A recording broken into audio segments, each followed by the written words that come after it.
Happy Monday. Thank you for joining us here on Live Impact News on WCNC Plus. I'm Nick Sturdivant. Carlene Bragg is here in studio with me. Thank you for joining us. We don't want to waste any time. We want to get to the big story, really that's been unfolding over the weekend, but a big story today, this afternoon. So deposed Venezuelan leader Nicolas Maduro and his wife Celia Flores made their first court appearance in New York City 2 days after the U.S. captured them in a surprise attack. Now, the latest we have on this is Maduro and his wife have pleaded not guilty. So they have entered not guilty pleas in court. And I just want to read what they are charged with. They are charged in the U.S. with narco-terrorism conspiracy, cocaine importation conspiracy, and weapons offenses. We want to get right now to an NBC special report on what has unfolded over the weekend and what's unfolding today. Let's take a listen in. This is an NBC News special report. Here's Howard Jackson. Good day. We are coming on the air with breaking news right now. The captured Venezuelan leader Nicolas Maduro is making his first appearance here in the United States on federal narco-terrorism charges in New York. You see the images here. No cameras in court. On the right side of your screen, that is the outside of the building with the security in front. On the left, some of the demonstrations now outside of that building with Maduro walking into that courtroom just moments ago, along with his wife, who also faces charges. This comes after a stunning 48 hours. The U.S. military launching that secret operation early early Saturday morning, attacking Venezuela, then capturing Maduro and his wife at their home in Caracas, bringing them both to the U.S. President Trump has accused Maduro of running a drug cartel. And just to give you a sense of how this is going to work over the course of the next 20 to 30 minutes, we have a team of reporters inside the courtroom. Again, no cameras. That includes our correspondent, Sam Brock. They are sending us notes in real time so that we know what is happening. We do expect translation here. We do not yet know if Maduro will enter a plea. We have our legal analyst, Danny Ceballos, outside court to help explain what it all means. Our senior legal correspondent, Laura Jarrett, is also reading these notes alongside us. Sam's going to join us in a minute. Laura, let me start with you because this historic arraignment has officially begun.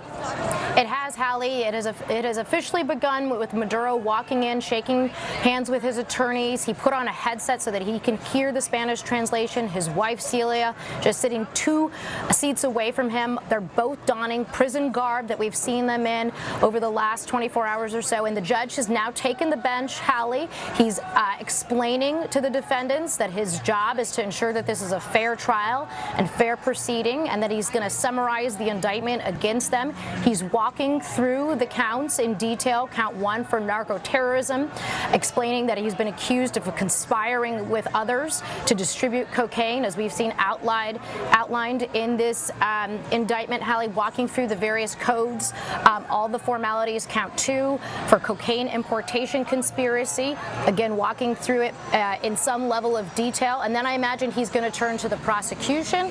We will hear the defense attorneys, of course, speak today. As you mentioned, could possibly enter a plea. I would expect that Barry Pollock there on behalf of Maduro, President Maduro, would enter a plea of not guilty, and Mark Donnelly will do the same on behalf of his wife, Celia Flores.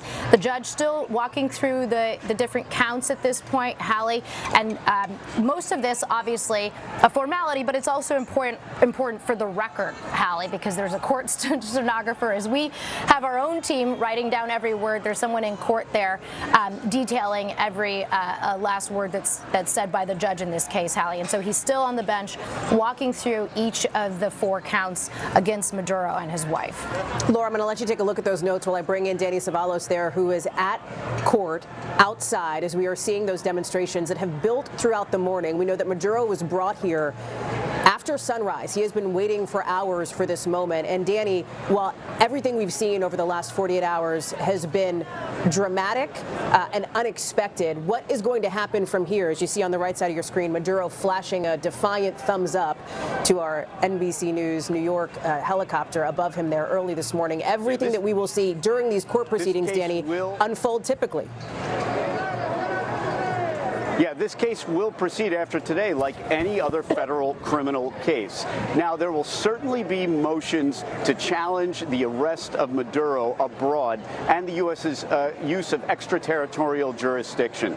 Those will result in a delay of the trial. By statute, it's not technically a waiver of speedy trial, but while those motions are decided, that adds to the time until this case gets to trial. So that's why I would predict a trial date, realistically, not until 2027, although the defendant does not waive speedy trial by filing those motions. But in that sense, this case will proceed after today like any other drug conspiracy and firearms case in this courthouse, although it will certainly take longer because of those motions to challenge the extraction of Maduro from Venezuela. And the answer to whether or not the U.S. lawfully arrested and apprehended Maduro is really anyone's guess. There are compelling arguments on both sides, but the reality is this matter has never been specifically litigated under these facts, and definitively so. You can point to precedent in the case of Manuel Noriega in 1989,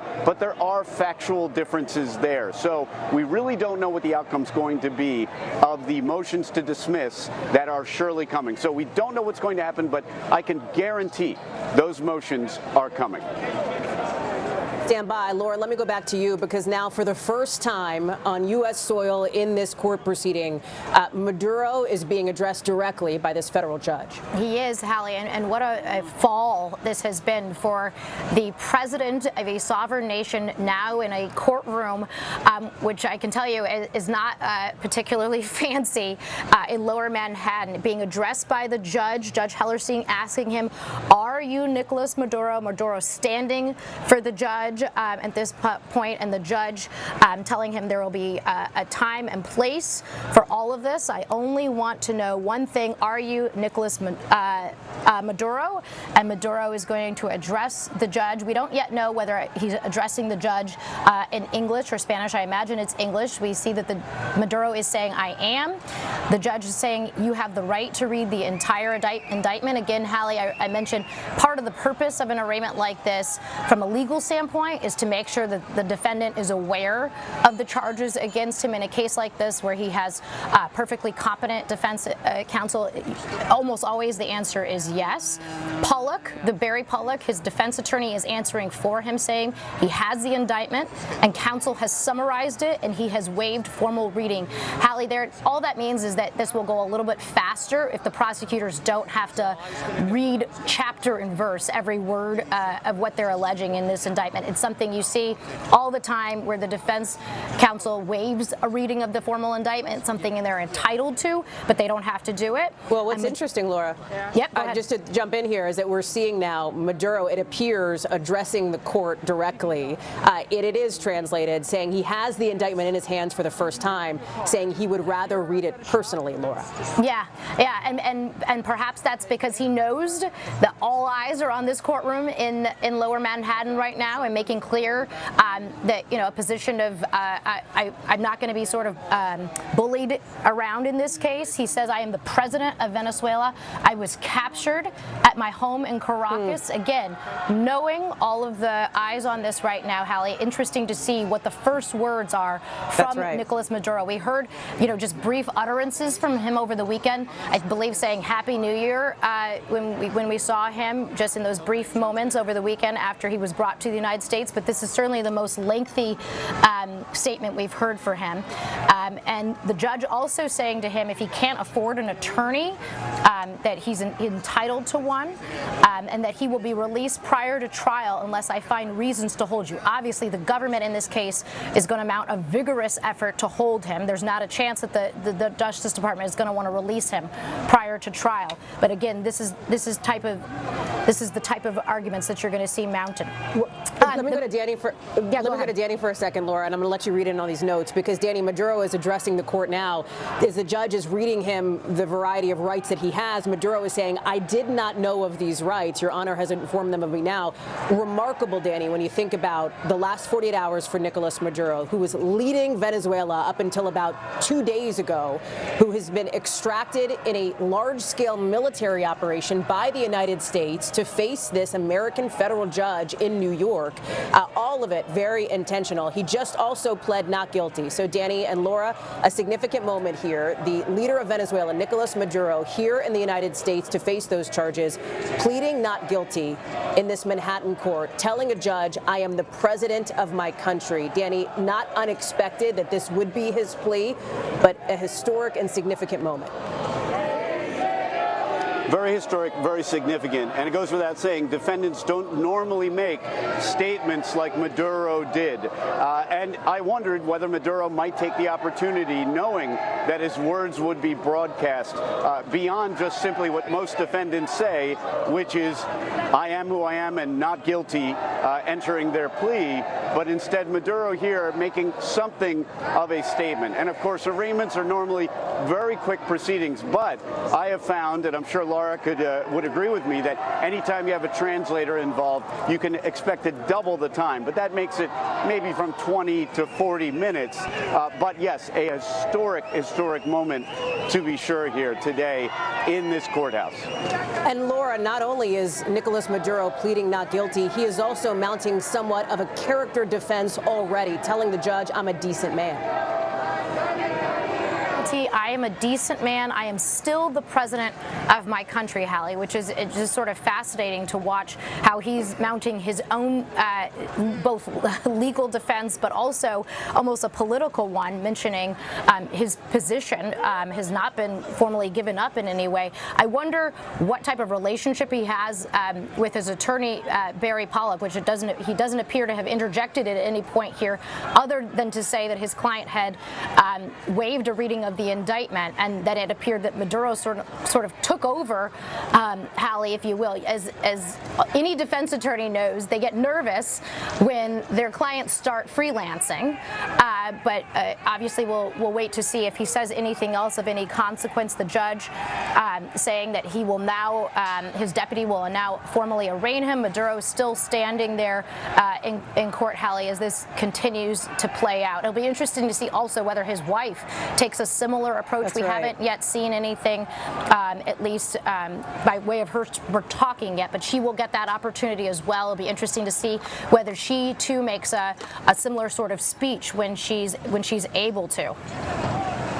Danny, is it your sense, based on what we're seeing from inside court here, that the judge may be giving Maduro a degree of leeway to make these kinds of statements and comments, talking about how he's a decent man, how he's still the president of his country, or is this something that would typically happen for any other defendant? No, it would not happen for any other defendant. But let me qualify that. Arraignments go on in hundreds of courthouses, both federal and state, every day. And defendants often are very confused about the purpose of an arraignment. Very often defendants, especially in state courthouses, they come in and they want to make an argument. They want their case dismissed. Really, the arraignment is for the limited purpose of informing the defendant of their rights, giving them the opportunity to read the indictment, and a discussion of bail. And every judge handles his or her courtroom in the way they see fit. So I think your instinct is right. Likely the judge allowed Maduro to make limited statements. We're listening to them in real time here, but likely the judge is giving him a little leeway. But I am certain that most judges, including Judge Hellerstein, if Maduro goes on too long, the judge will reel it in, because the purpose of an arraignment is simply not to grandstand. It's not for motions. It's not for challenging jurisdiction. It's a very straightforward appearance. But it is up to the judge the degree to which he wants to let Maduro make some minor statements here. The attention inside court has now turned to Maduro's wife, Celia Flores, who is also being indicted here by the U.S. Department of Justice. She is an influential figure in Venezuela and has been in her own right, the former attorney general in that country. She's been accused in this indictment of working alongside her husband to partner in this massive drug trafficking alleged conspiracy, this narco trafficking conspiracy, accused on her own of accepting bribes, hundreds of thousands of dollars worth as part of that as well.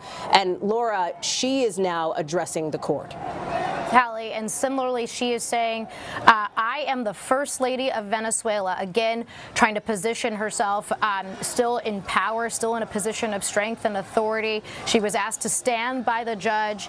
He said to her, you heard my summary of the indictment. She said her attorney received it. She heard the summary. She acknowledged that her attorneys are here by her side, and the judge, again, going through sort of the routine statements of, if you can't afford an attorney, the court will provide one. How do you plead to the counts? And she has pleaded, as did her husband, Hallie, not guilty. She's saying completely innocent. These dramatic moments inside court, just to remind folks, no cameras there, which is why we're reading you these notes from inside.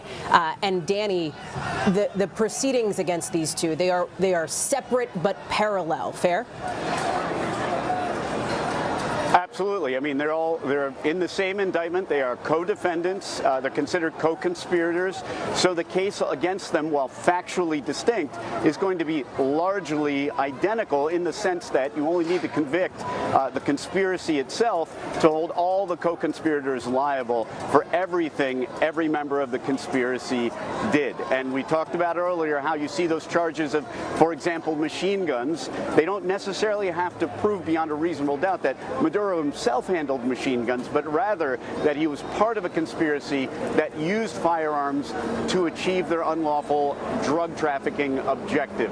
So, as we've discussed several times before, this is, in many ways, a straightforward drug and firearm case in a jurisdiction that handles more than its fair share of drug and firearm cases. So, in that sense, you may say it is typical, dare I say typical, for a case like this. but of course, the international implications and the certain challenges to U.S. extraterritorial jurisdiction to come will be very significant. I should point out, Hallie, that many folks may not know the U.S. already exercises extraterritorial criminal jurisdiction in many instances. I've handled cases in which our Coast Guard is thousands of miles away from the U.S. in open seas, boarding ships and indicting and arresting individuals who have never set foot in the U.S., who are nationals of another country.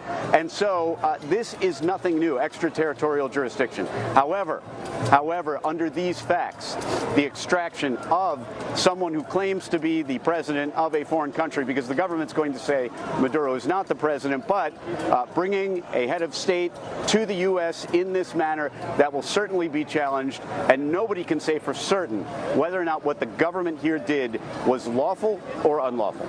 Danny, let me ask you about something that is happening in court in literally the last 15 seconds or so. The judge has informed Nicolas Maduro that he has a right to consult with consular officials. Maduro is taking him up on that offer, essentially, saying, yes, we want that kind of a visit.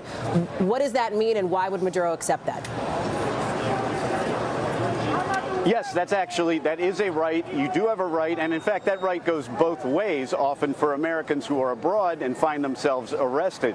But it's often really a hollow opportunity. The consulate is very limited in the assistance that they can give. And again, that works both ways, both for Maduro here in the U.S. and, of course, for U.S. citizens who find themselves arrested abroad. The consulate can help with some minor things, but the true advocate for Maduro and his wife now will be their lawyers. Those are the people that can really get things done for the Maduros going forward. But of course, they do have that right to confer with members of the consulate. They will get that opportunity, and presumably that will happen relatively soon. Laura, let me go back to you here, because at this point, the prosecution is now going through what they have described as some housekeeping items, basically logistics as part of this court proceeding, after we have seen probably the most dramatic moments of the course of the last hour or so, which is, of course, Nicolas Maduro and his wife, Celia Flores, pleading not guilty. In Spanish, again, this is being translated as both of them have made defiant statements about how they are still, in their view, the president and first lady of Venezuela. Yeah, Hallie. All right, so that's that NBC special report. Again, Nicolas Maduro and his wife, Celia Flores, making their first court appearance in New York City. We'll get back to that special report in just a moment. We're going to take a quick break. We'll be back here in just 2 minutes here on Live Impact News on WCNC Plus.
Welcome back here on Live Impact News on WCNC Plus. I'm Nick Sertovin. We want to get back now to that NBC special report. The post-Venezuelan leader Nicolas Maduro and his wife Celia Flores making their first court appearances in New York City today, 2 days after the U.S. captured them in a surprise attack. Let's take a listen now to that special report. The First Lady, I'm still the president. He's saying I was captured at my home. I've done nothing wrong. I'm innocent. I'm not guilty. I'm a decent man. I'm still the president of my country. Defiant words there from Maduro in court. At this point now, the prosecutor walking through again some of the more housekeeping matters as it relates to their obligations to turn over any exculpatory information to the defense, things that could help the defense team. You might wonder why they would do that. They're required to under the law. Prosecutors have a requirement to do that, and if they don't do that, it can be disastrous for their case. The judge explaining the consequences for non-compliance can be dismissal of charges or dismissal of the entire case.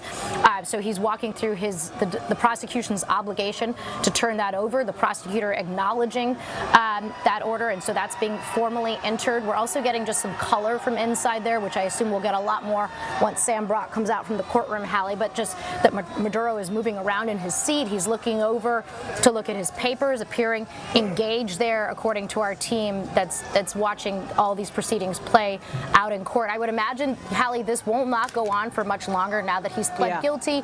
He's been informed of the charges. They're going to walk through probably a couple more procedural matters. Again, because all of this is happening with the benefit of an interpreter, it will move a little bit slower, but this is probably coming to a conclusion in the next, I imagine, 10 minutes or so, Hallie.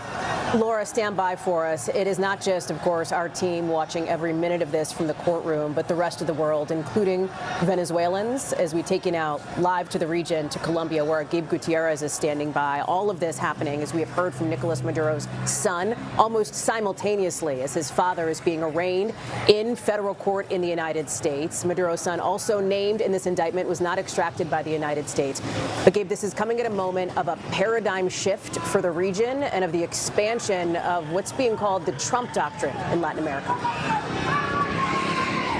Yeah, certainly, Hallie, and a lot is happening. And right now in this region, there is a profound sense of uncertainty. We're seeing it right now here in this border town in Colombia. We're in Cucuta, and the Venezuelan border is right behind me. That's the border crossing right there. You see the Colombian military has set up these tanks right behind me, and they're all watching what's unfolding right now in lower Manhattan. Now, I have been actually speaking with Venezuelans throughout this morning. Right behind me, they cross through this border crossing each day. We spoke with a family just a short time ago that came with all of their belongings that they could because they were so worried about what was going to happen.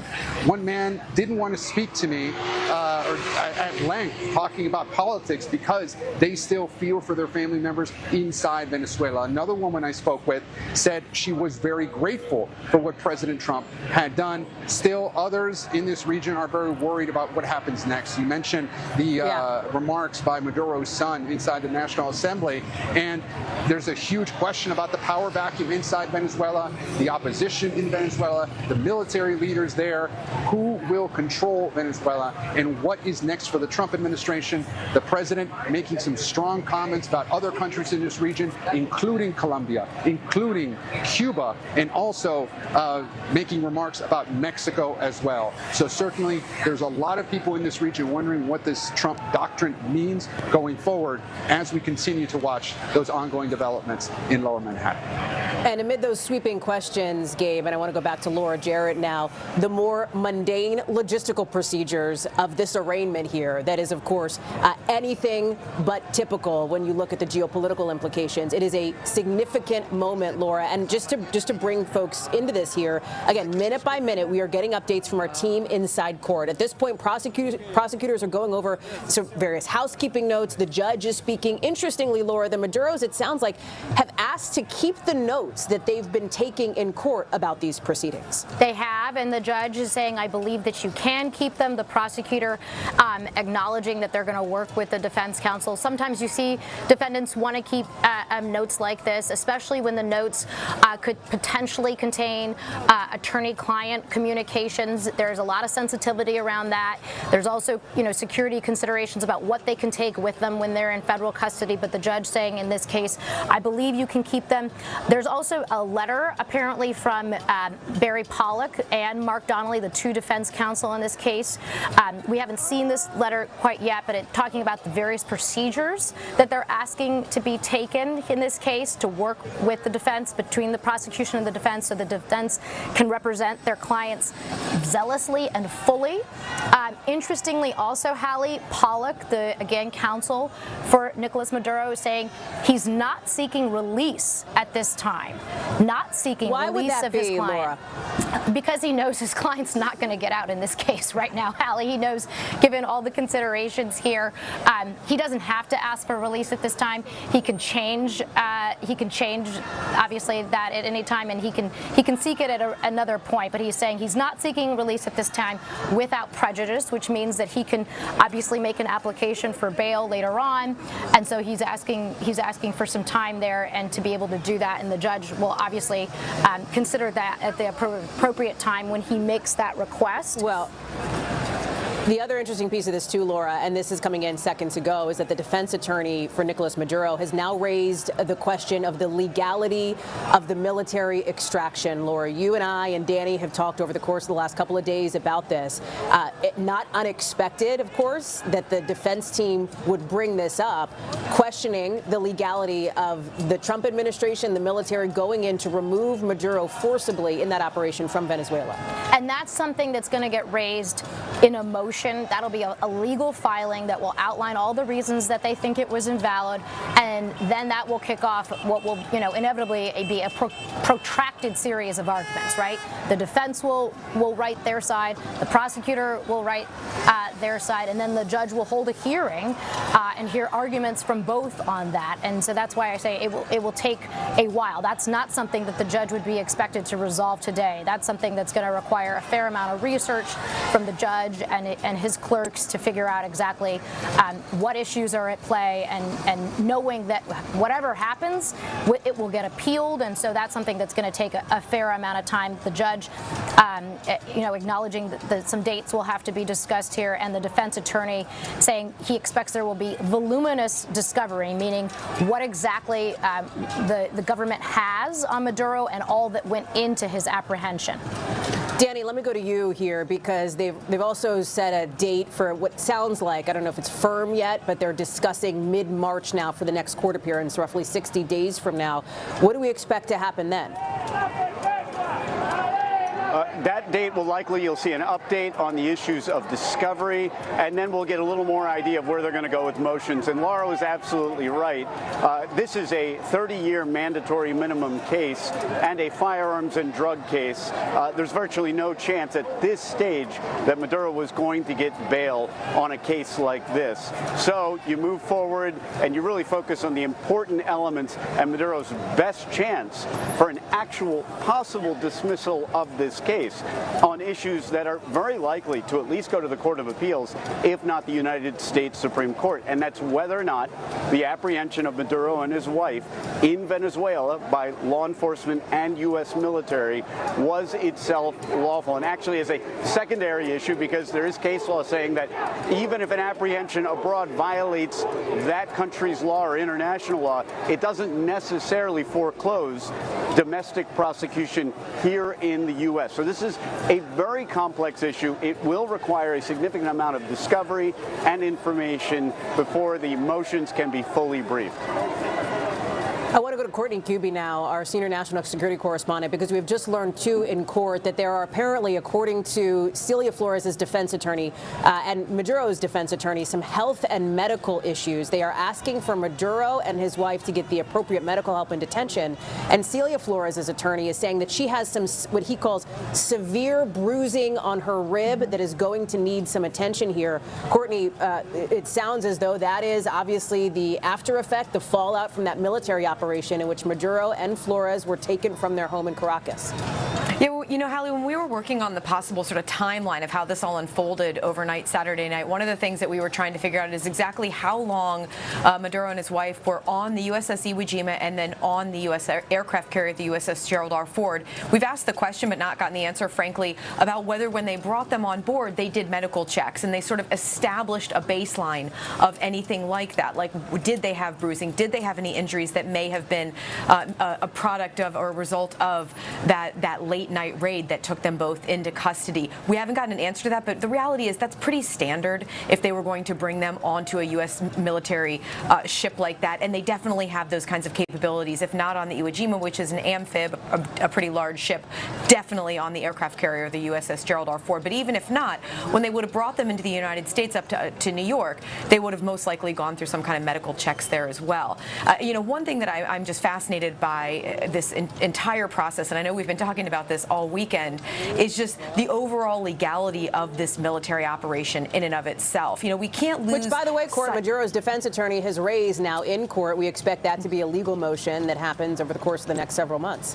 That is going to be a fascinating discussion, how that plays out, because we can't lose sight of the fact here of what occurred. There's a lot of emphasis on the fact that the United States military and law enforcement officials went in the dead of the night. They picked up Nicolas Maduro. They were executing on this indictment and his wife. Yeah. But what we can't forget is that in advance of that, essentially setting the conditions for that extraction team to move in, the United States military took a series of military strikes against the Venezuelan military, a sovereign nation's military forces. And then, as we later learned on Saturday, there was also a number of different gun battles that also occurred, resulting in injuries on the American side and, we believe, deaths in Venezuela.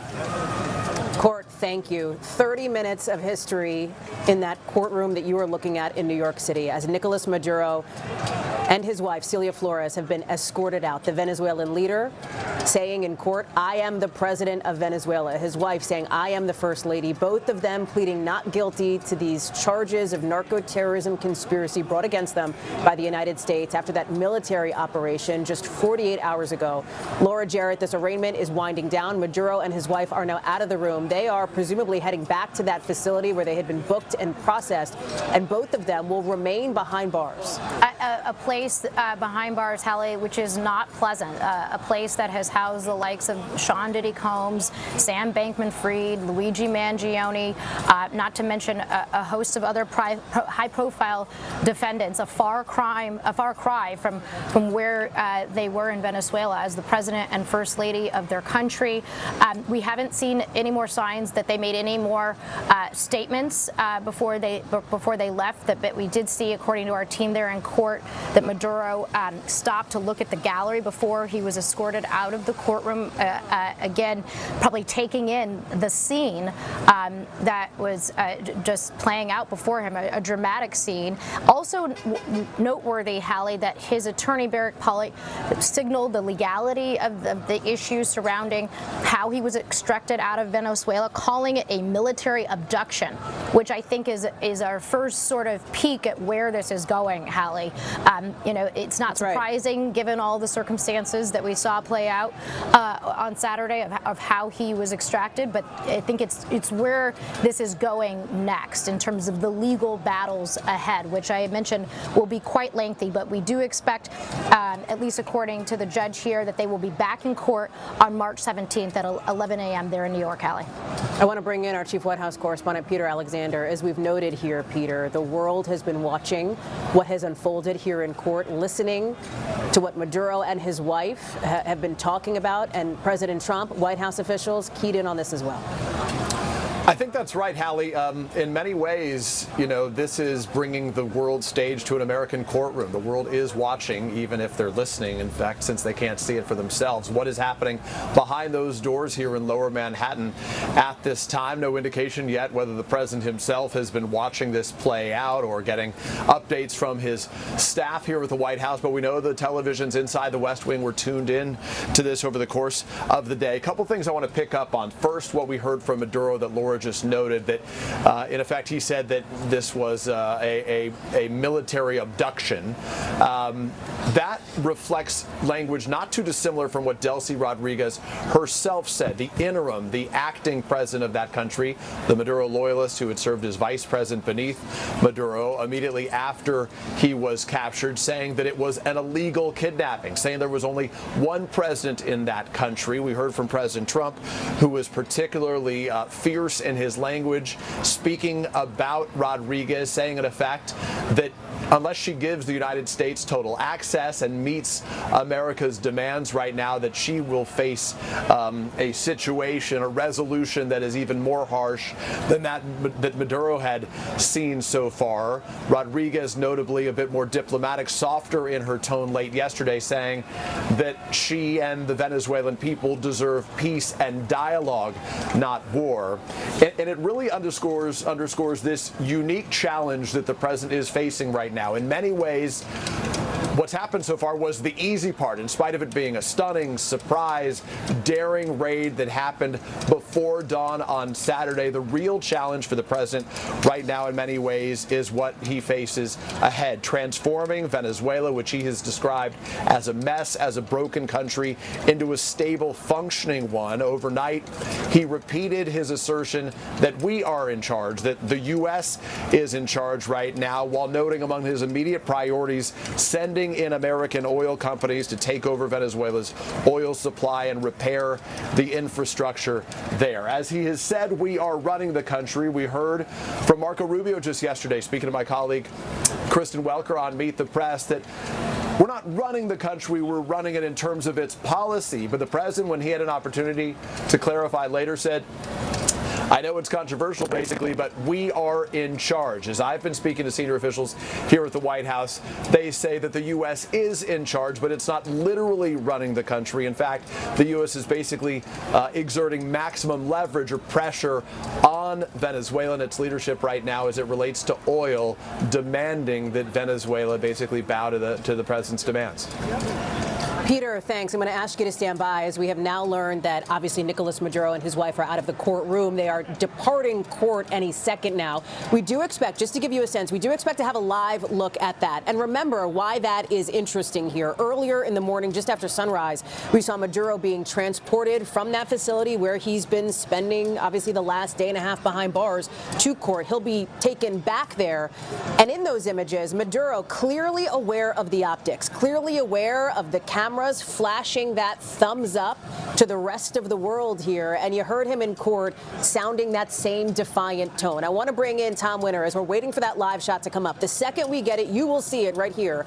And Tom, when you talk about the legal proceedings set to move forward, part of this is going to involve classified information, presumably, given the nature and the scope of the indictment against Maduro and his wife. Yes, and we know that, Hallie, because the federal prosecutors have to tell the court that they intend to use classified information and that they need to bring in the attorneys in this case to get them to sign documents, make sure they're cleared to receive that information, and also make a promise that they're not going to make that information public in the course of their filings, or if so, to do it under seal. That's something that has already taken place in this case. As we mentioned before, this proceeding began earlier today, that in fact there had been a prosecution going back to 2011. And I want people to think about this as we wait for our colleague Sam Brock to get mic'd up, because we did see him leaving the courtroom.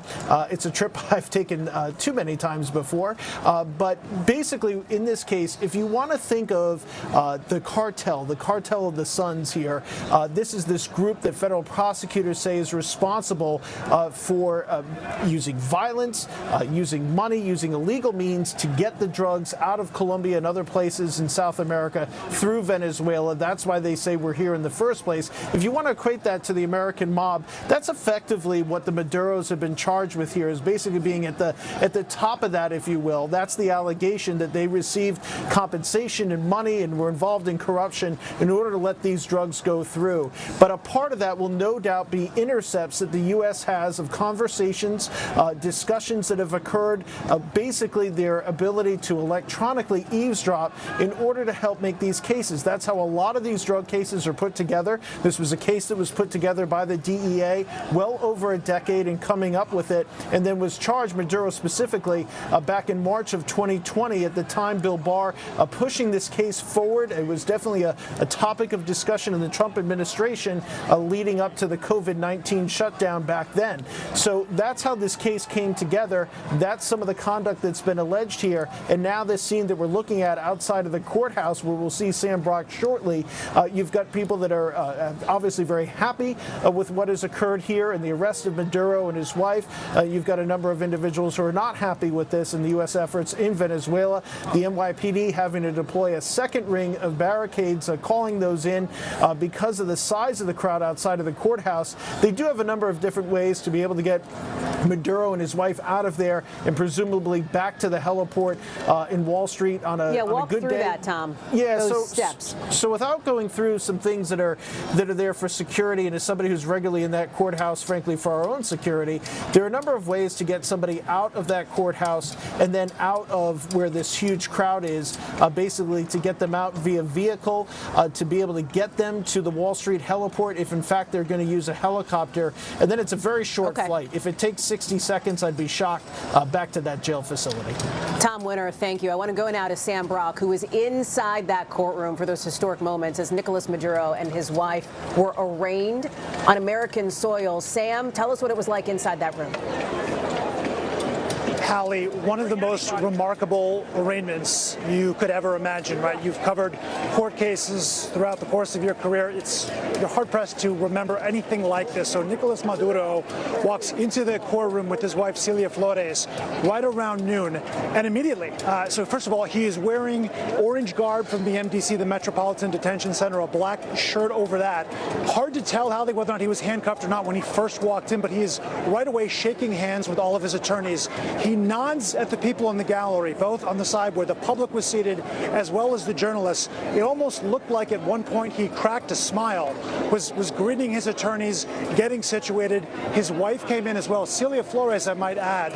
It was hard to tell at first, but then this was brought up by their attorneys, had bandages on her face and had bruising around her eyes. They discussed the fact that she was injured during detention and even mentioned possible fractures to her back or other parts of her body when the question around medical attention came up. So we'll get back to that in a second. But when I say remarkable, so they come in, Maduro has 4 U.S. Marshals behind him. They sit directly behind Maduro.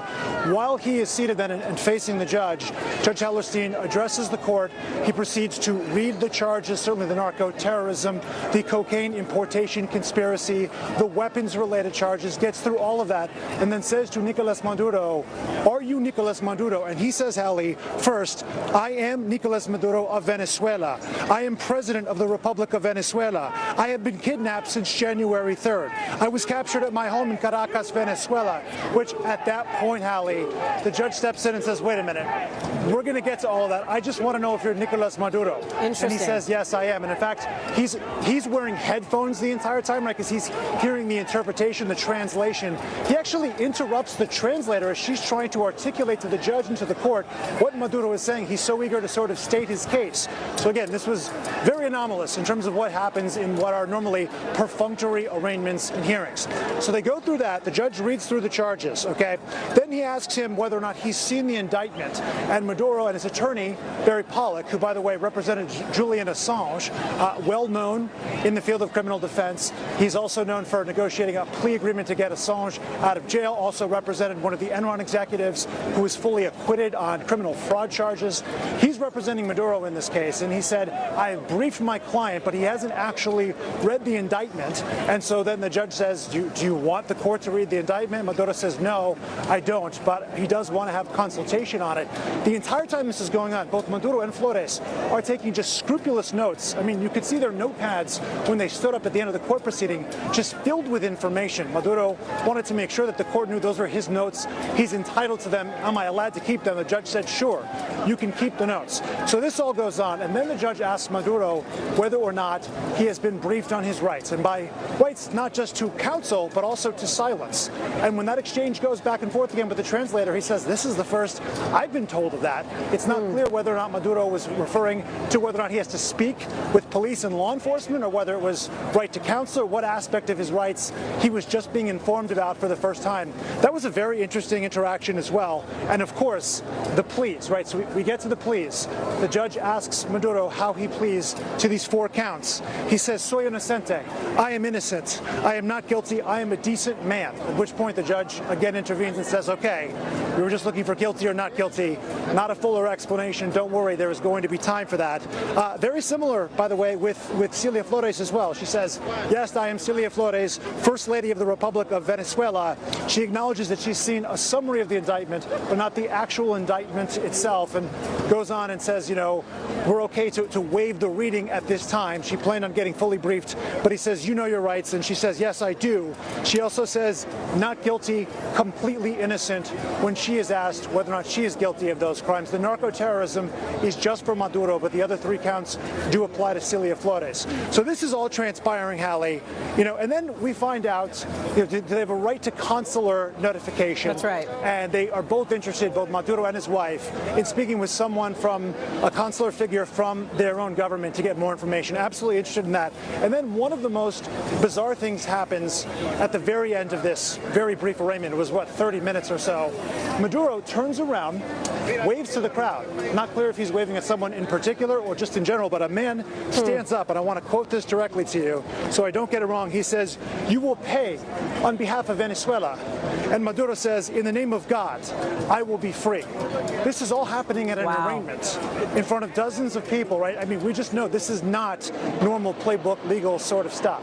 So Not at all all. of that, Sam, I would just raise one other thing, and I'm sure you'll have some follow-ups here. If I may just raise one other point, which is that Barry Pollack, the attorney for Maduro, said that I absolutely plan on filing motions regarding the legality or illegality, and he used the word of Maduro's abduction, and also pointed out that he is a head of state and afforded certain rights of immunity. So expect in the days and months to come, those motions will be forthcoming, but they're not right now. Next steps in this, March 17th is 60 days from now. That's the next court hearing that's scheduled at the moment with Judge Hellerstein, and that's about discovery and sharing information that the prosecution has with Maduro and his legal team and Flores and her legal team. But just an extraordinary 30 minutes in U.S. federal court that just transpired. Sam, All right, so we are going to take a quick break. We'll be back here in just 2 minutes here on Live Impact News on WCNC Plus.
Welcome back here on Live Impact News on WCNC Plus. I'm Nick Sturdivant. All right, so we want to get back now to an NBC special report. Deposed Venezuelan leader Nicolas Maduro and his wife made their first court appearances in New York City today. Let's take a listen back into that special report from NBC. Stunning play-by-play from you. I want you to I have some follow-ups for you, but I want to explain to people what they're seeing here. This is a live shot from above.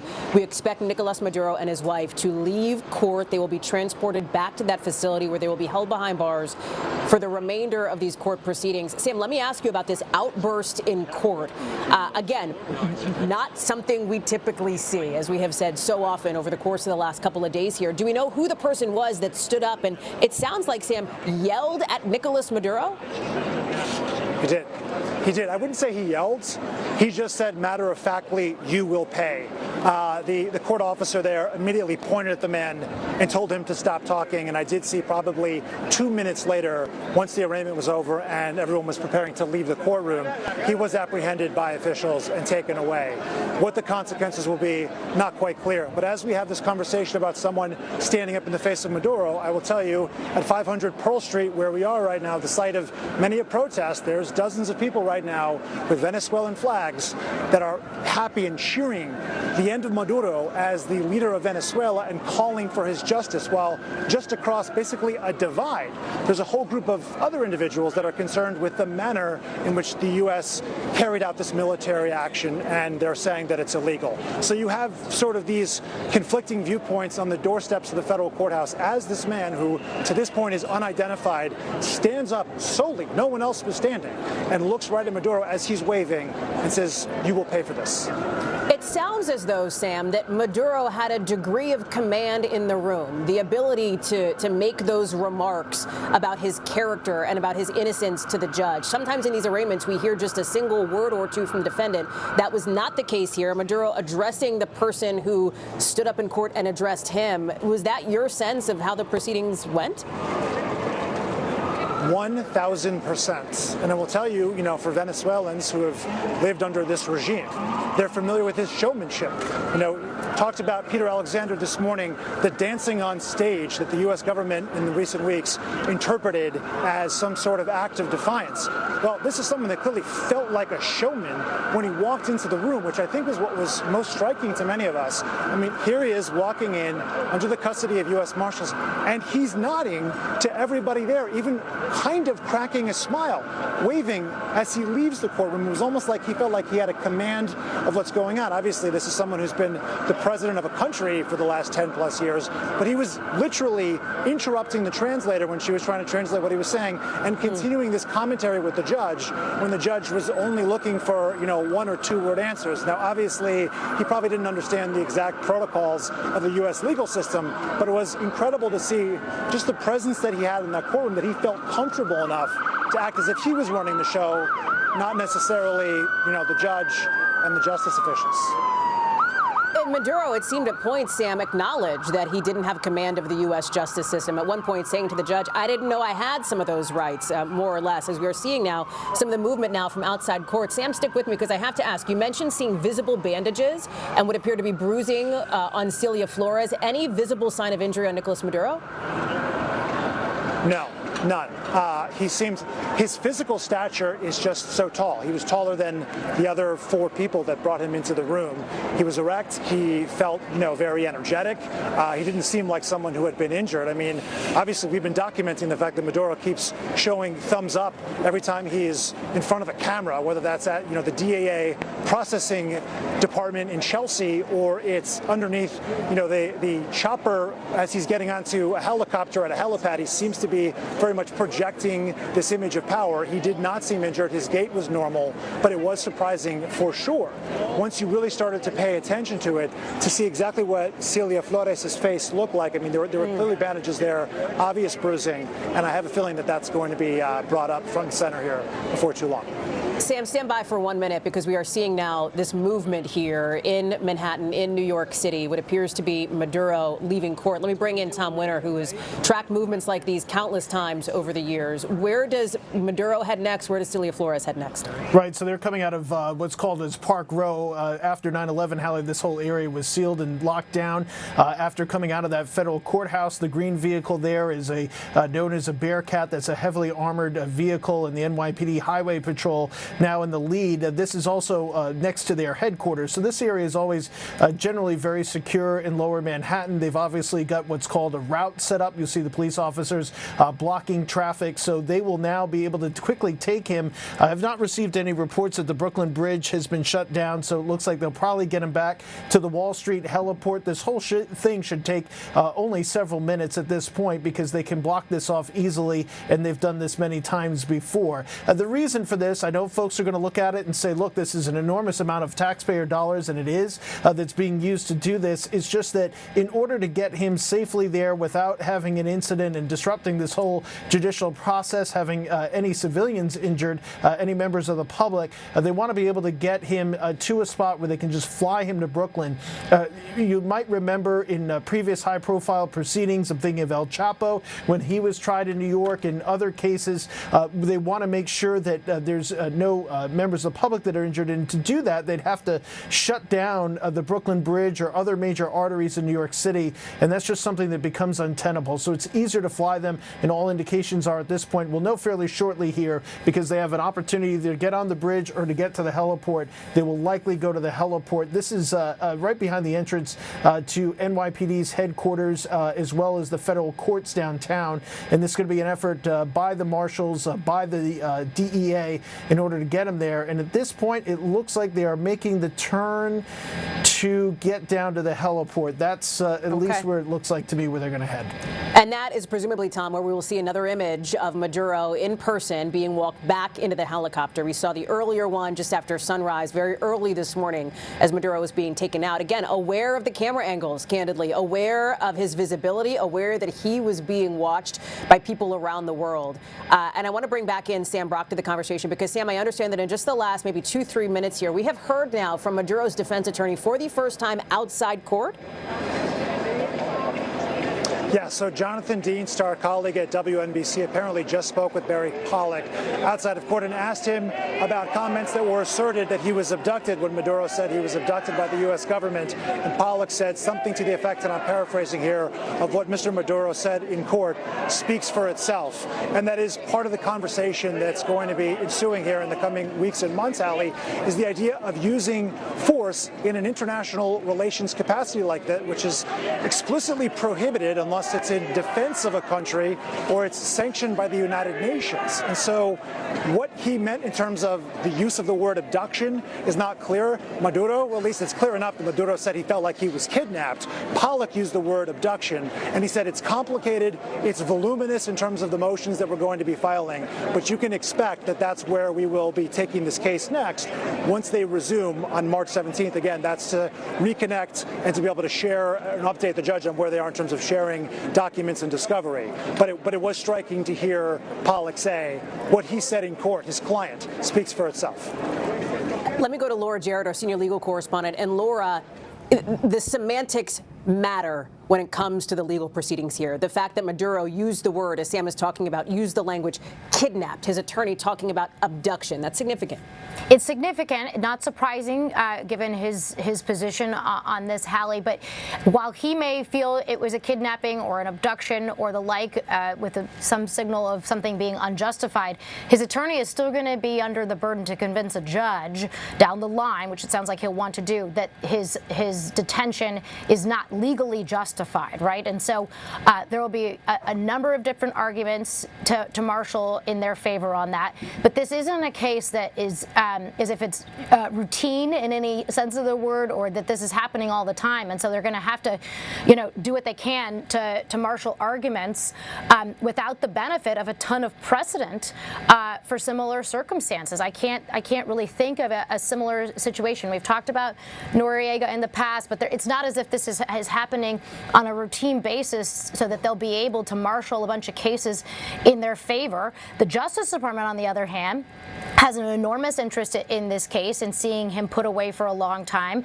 As we've talked about, he was charged back in 2020. They didn't, by any stretch, do anything like this. They didn't make any attempt, at least as far as we know, and reporting has shown, to manage to extract him back then, probably believing that they couldn't. And so now they're going to be working tooth and nail to try to keep him behind bars, but it will be up to that judge to decide down the line, imagining in months from now, whether or not his detention and his arrest was valid, whether or not his rights were valid or were violated in some way. And then, Hallie, of course, there will be appeal after appeal. And so I think, you know, for people who are watching this all play out, during that time, unless his lawyers can figure out a way to get him out, he is going to be behind those bars in Brooklyn, and it is not a pleasant place. This is a place that's been subject to lawsuit after lawsuit for the conditions in there. It is going to be a far cry from the kinds of places that he's been enjoying up until this point. And you are seeing now those images from earlier today, Maduro leaving that Brooklyn facility, flashing that thumbs up, and of course those images there of the military operation overnight. There it is again as we are watching. And just to give you a sense, listen, our helicopters in the air with our NBC News New York station there. We are tracking the movements of Maduro and his wife as they are being transported here. Let me bring in Richard Engel, because as this is happening, Richard, on the ground for us in the region in Colombia, we have heard Maduro now in court insist he is the president of Venezuela, and similar emphasis from his son, who is speaking at almost the same time that his father was in court to the Venezuelan National Assembly, saying his father is the rightful leader of that country. He is, and I think it's fair to say that all across Latin America right now, people are watching this. This is designed to send a message, as you've said, and all of your guests have said, and all of the reporting that has been done. This is not just another typical court case. A head of state was taken by U.S. Special Forces, abducted, brought to the United States to face trial. He's now professing his innocence. Some of the imagery here is clearly designed to send fear to the United States opponents in the region, designed to send fear to the leaders of Cuba, designed to send fear to the leader of Colombia, the president of Colombia. President Trump has mentioned them specifically. He said that the president of Colombia better watch his backside, and that the Cubans may be on their last legs, the Cuban regime. So this is a show of force, an intimidating show of force. But you mentioned also several times that this is completely unprecedented. This is unprecedented, but it is it is reminding me of something that I witnessed about 20 years ago. I was standing exactly where, or in the same situation where Sam Brock was right now, and he did an amazing job giving us the play-by-play of what had happened inside that courtroom. I was in a similar courtroom in Iraq when the dictator of that country was brought in for an arraignment, and he said almost word for word what Nicolas Maduro said today. He said that he is the president of Iraq, that this is illegitimate, that none of this should apply to him. He asked questions. The judge tried to say this is just an arraignment. We just want your name. He started to present his defense. He was stopped from doing that. Almost exactly the same as what we're seeing right now. Ultimately, Saddam Hussein was hanged for war crimes, but his defense team was making this same argument, and he was making the same argument, and he was also trying to flash a smile. I was in the courtroom. He was giving thumbs up. He was trying to show that he was very much in command. So we have been down this road at least one time before in quite a unique historic parallel. Our Richard Engel on the ground in the region in Colombia. It is just after 1 o'clock here on the East Coast, 10 in the West, and you are looking live now at some of these images from New York City as Venezuelan leader Nicolas Maduro and his wife Celia Flores are on their way back to a detention facility after their arraignment in U.S. federal court just minutes ago. Both of them pleading not guilty to those federal charges of drug trafficking conspiracy, with Maduro saying, "I am president of the Republic of Venezuela." He says, "I am here kidnapped since Saturday." You see his quote here, saying he was captured at his home in Caracas, Venezuela. Obviously, that was the military operation, large scale, by the United States, late Friday into Saturday morning, in which Maduro and Flores were extracted to the United States, flown back to New York, where they have been in that detention facility for the course of the last 48 hours. I want to bring in now Ana Vanessa Herrero, a freelance reporter who is in Caracas. She has been reporting on the ground from inside Venezuela for us. Ana, the last 2-3 hours, what has it been like where you are? Well, believe it or not, I was expecting, when I imagined this moment, I was expecting people on the streets, people manifesting and saying what they thought of. But really, this is not the case. People are being very cautious. They're staying home. Those who started their regular activities this Monday are just going to work and then back to a supermarket, a pharmacy, and then back home. But we do have a strong reaction within the National Assembly of Venezuela.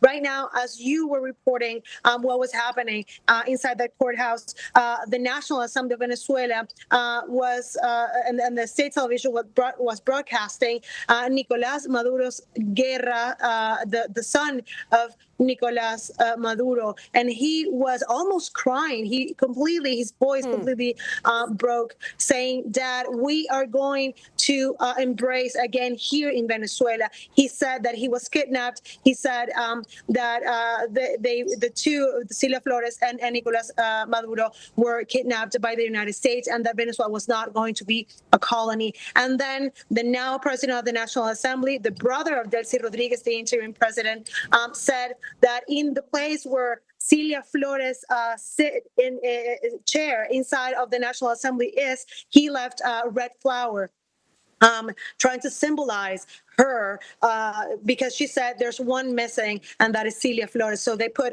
a little flower there to just symbolize that it was her. So this is very. I mean, there's a lot of information going on. At the same time, he was declaring not guilty, and she was declaring herself not guilty. This was happening in the National Assembly, and all eyes in Caracas are right there, right now. And what we are looking at, Ana, thank you so much for your reporting. What we are looking at now on the left side of your screen is our Tom Winter reports, the exit of the Brooklyn Battery Tunnel, where police have... All right, and we are going to head to break. That's at NBC Special Report. Nicolás Maduro and his wife making a first court appearance today in New York City. Let's take a quick break. As I mentioned, we'll be back here in just 2 minutes here on Live Impact News on WCNC Plus.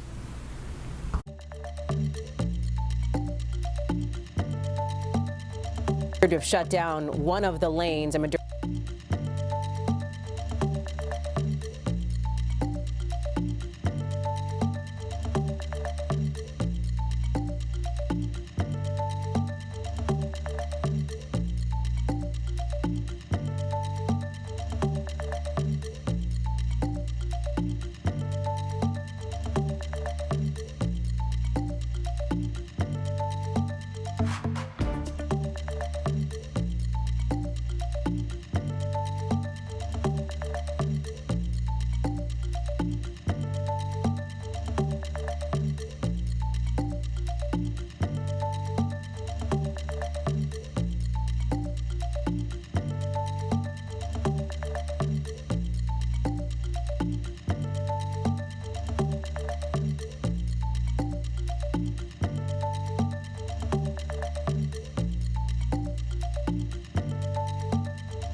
Welcome back here on Live Impact News on WCNC Plus. I'm Nick Sturdivant. We are continuing to follow Maduro and his wife, Celia Flores, as they made an appearance in court in New York City, their first appearance since that surprise attack 2 days ago. The U.S. captured them in that attack. Let's get back now to that NBC special report. As Sam talks about the legal battle, we have now heard from Nicolas Maduro's new defense attorney, Barry Pollock, speaking outside court just minutes ago. I want to play for you what he said. Watch this. And just in terms of his capture, because you guys did raise the concern regarding what he called a kidnapping. I think what President Maduro said in court speaks for itself. And a reminder of what Nicolas Maduro said in court. He said he is a decent man. He said he is the president of Venezuela. He said he was kidnapped from his home in Caracas by the U.S. military. You see it there. I want to bring in our chief White House correspondent, Peter Alexander, because Peter now continues the clock for the DOJ to lay out the legal proceedings in the face of the arguments that the defense team will put up.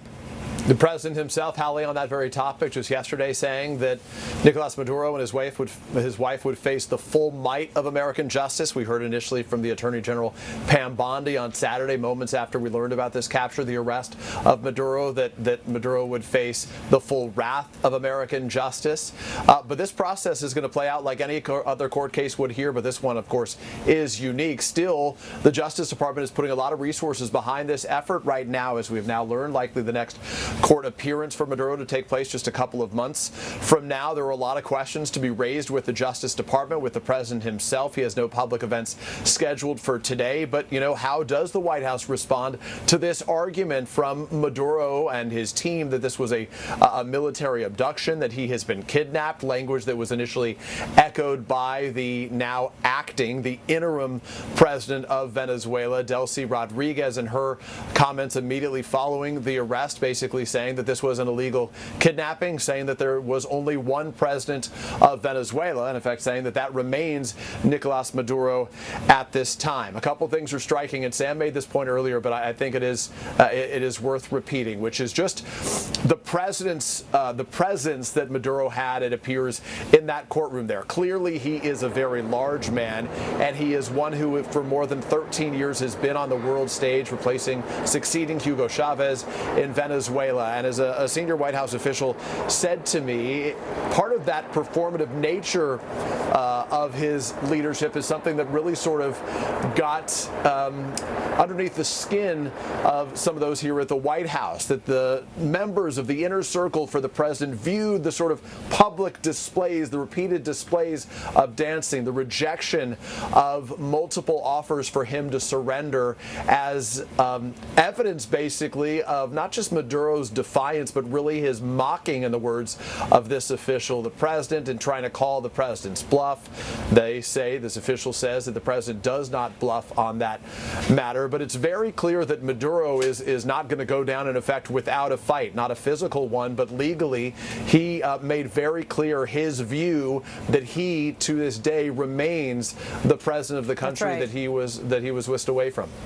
Peter, thank you. Questions of legality now raised not just by Maduro's defense team, but by some in Congress as well. And for that, I want to get to our chief Capitol Hill correspondent, Ryan Nobles. Some of them, Ryan, will be briefed here in Washington as lawmakers have returned from their holiday break later on today.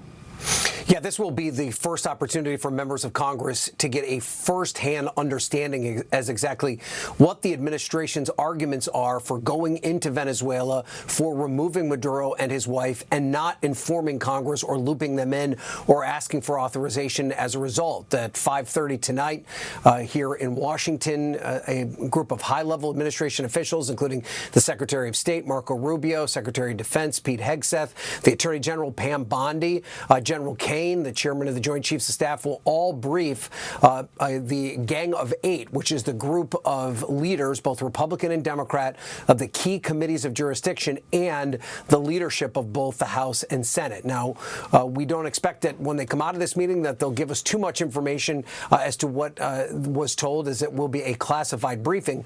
But we should get some sense of whether or not these members of Congress are comfortable with the way that this process has played itself out. Some Democrats have outright called it illegal. They have forecasted the possibility of a quagmire that the United States could get itself involved in. Hallie, we should learn a lot more about what Congress thinks about this intervention here over the next couple of days now that they're back here in Washington. Ryan Nobles, thank you. I want to bring in our moderator of Meet the Press, Kristen Welker, who is joining us now. And Kristen, there is the legal component of this. There is the political component of this. There is the foreign policy component of this, with a lot on the line for the Trump administration. This is arguably the biggest foreign policy test yet for President Trump in this second administration. Hallie, we're getting our first little snapshot of how the public views this. The Washington Post took a poll. I want to stress this was a snap poll taken in the days and hours after Nicolas Maduro was seized from Venezuela.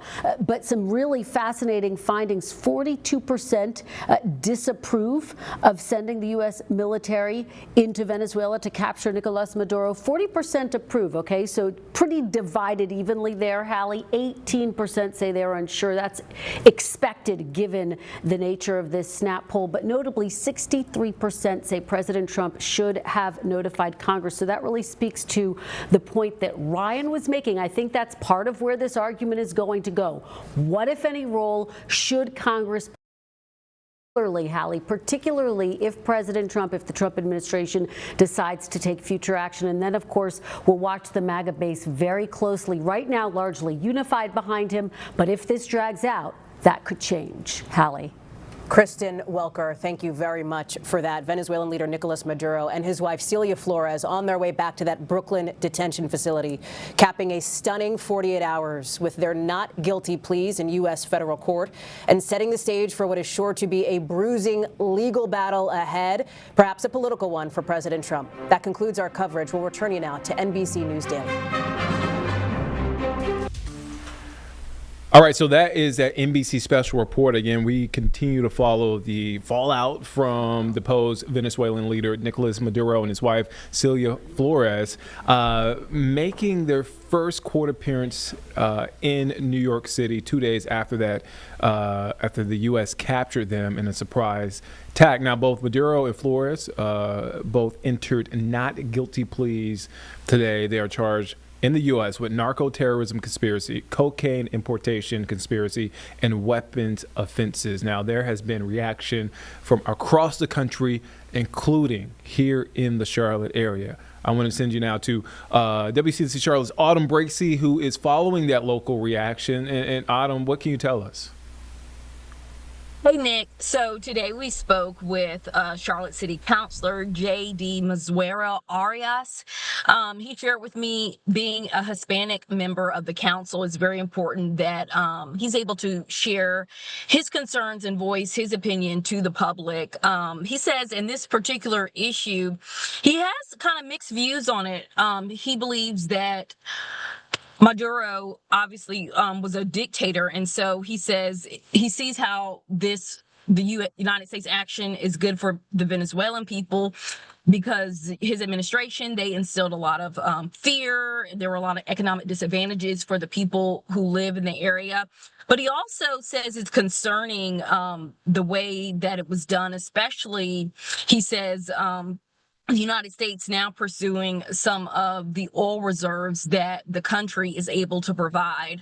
One of the things that I was able to talk to him about was the protests that happened in the Charlotte area over the weekend. I shared with him his thoughts on that. He says that people have to understand it's a complicated issue, that you can be in support of, Maduro no longer being in that position, but also acknowledging that maybe the U.S. shouldn't have gotten involved the way it did. Another take on this story is a local restaurant, Los Chamos, Charlotte. We spoke with an owner there. He is from the Venezuela area. He has family there, actually, and he was kind of able to share with me some of the concerns some of them have, specifically in the capital where all this unfolded. He says it's where his family is facing some of the bigger issues. There are guerrilla groups that are going around trying to look at people's phones, trying to ensure that people aren't speaking negatively about what happened.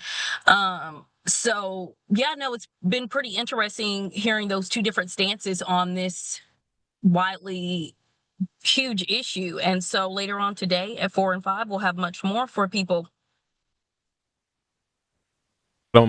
Adam, thank you for that. Again, as you mentioned, a lot of reaction, not only across the country, but here in the Charlotte area. And as Autumn just mentioned, you can catch her at 4 and 5 this evening with more of that reaction. We want to take you now a live look there. This is in Venezuela.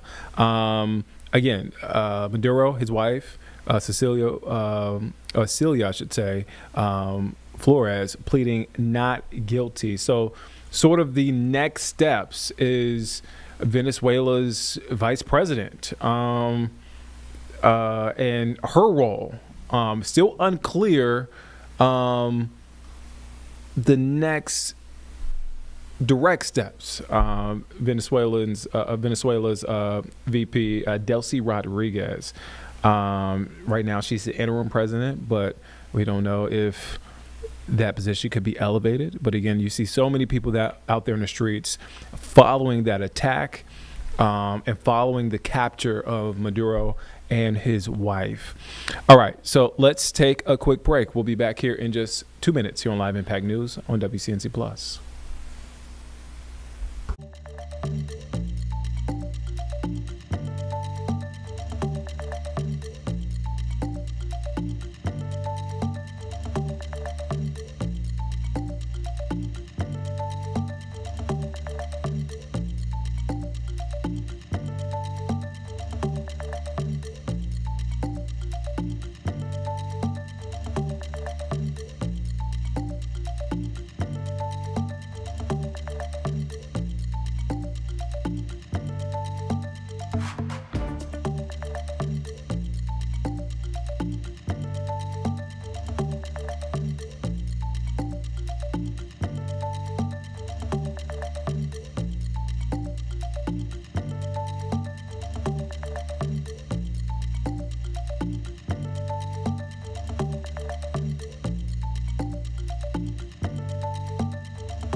Welcome back here on Live Impact News on WCNC Plus. I'm Nick Sturdivant. All right, so it started off because I was up pretty early.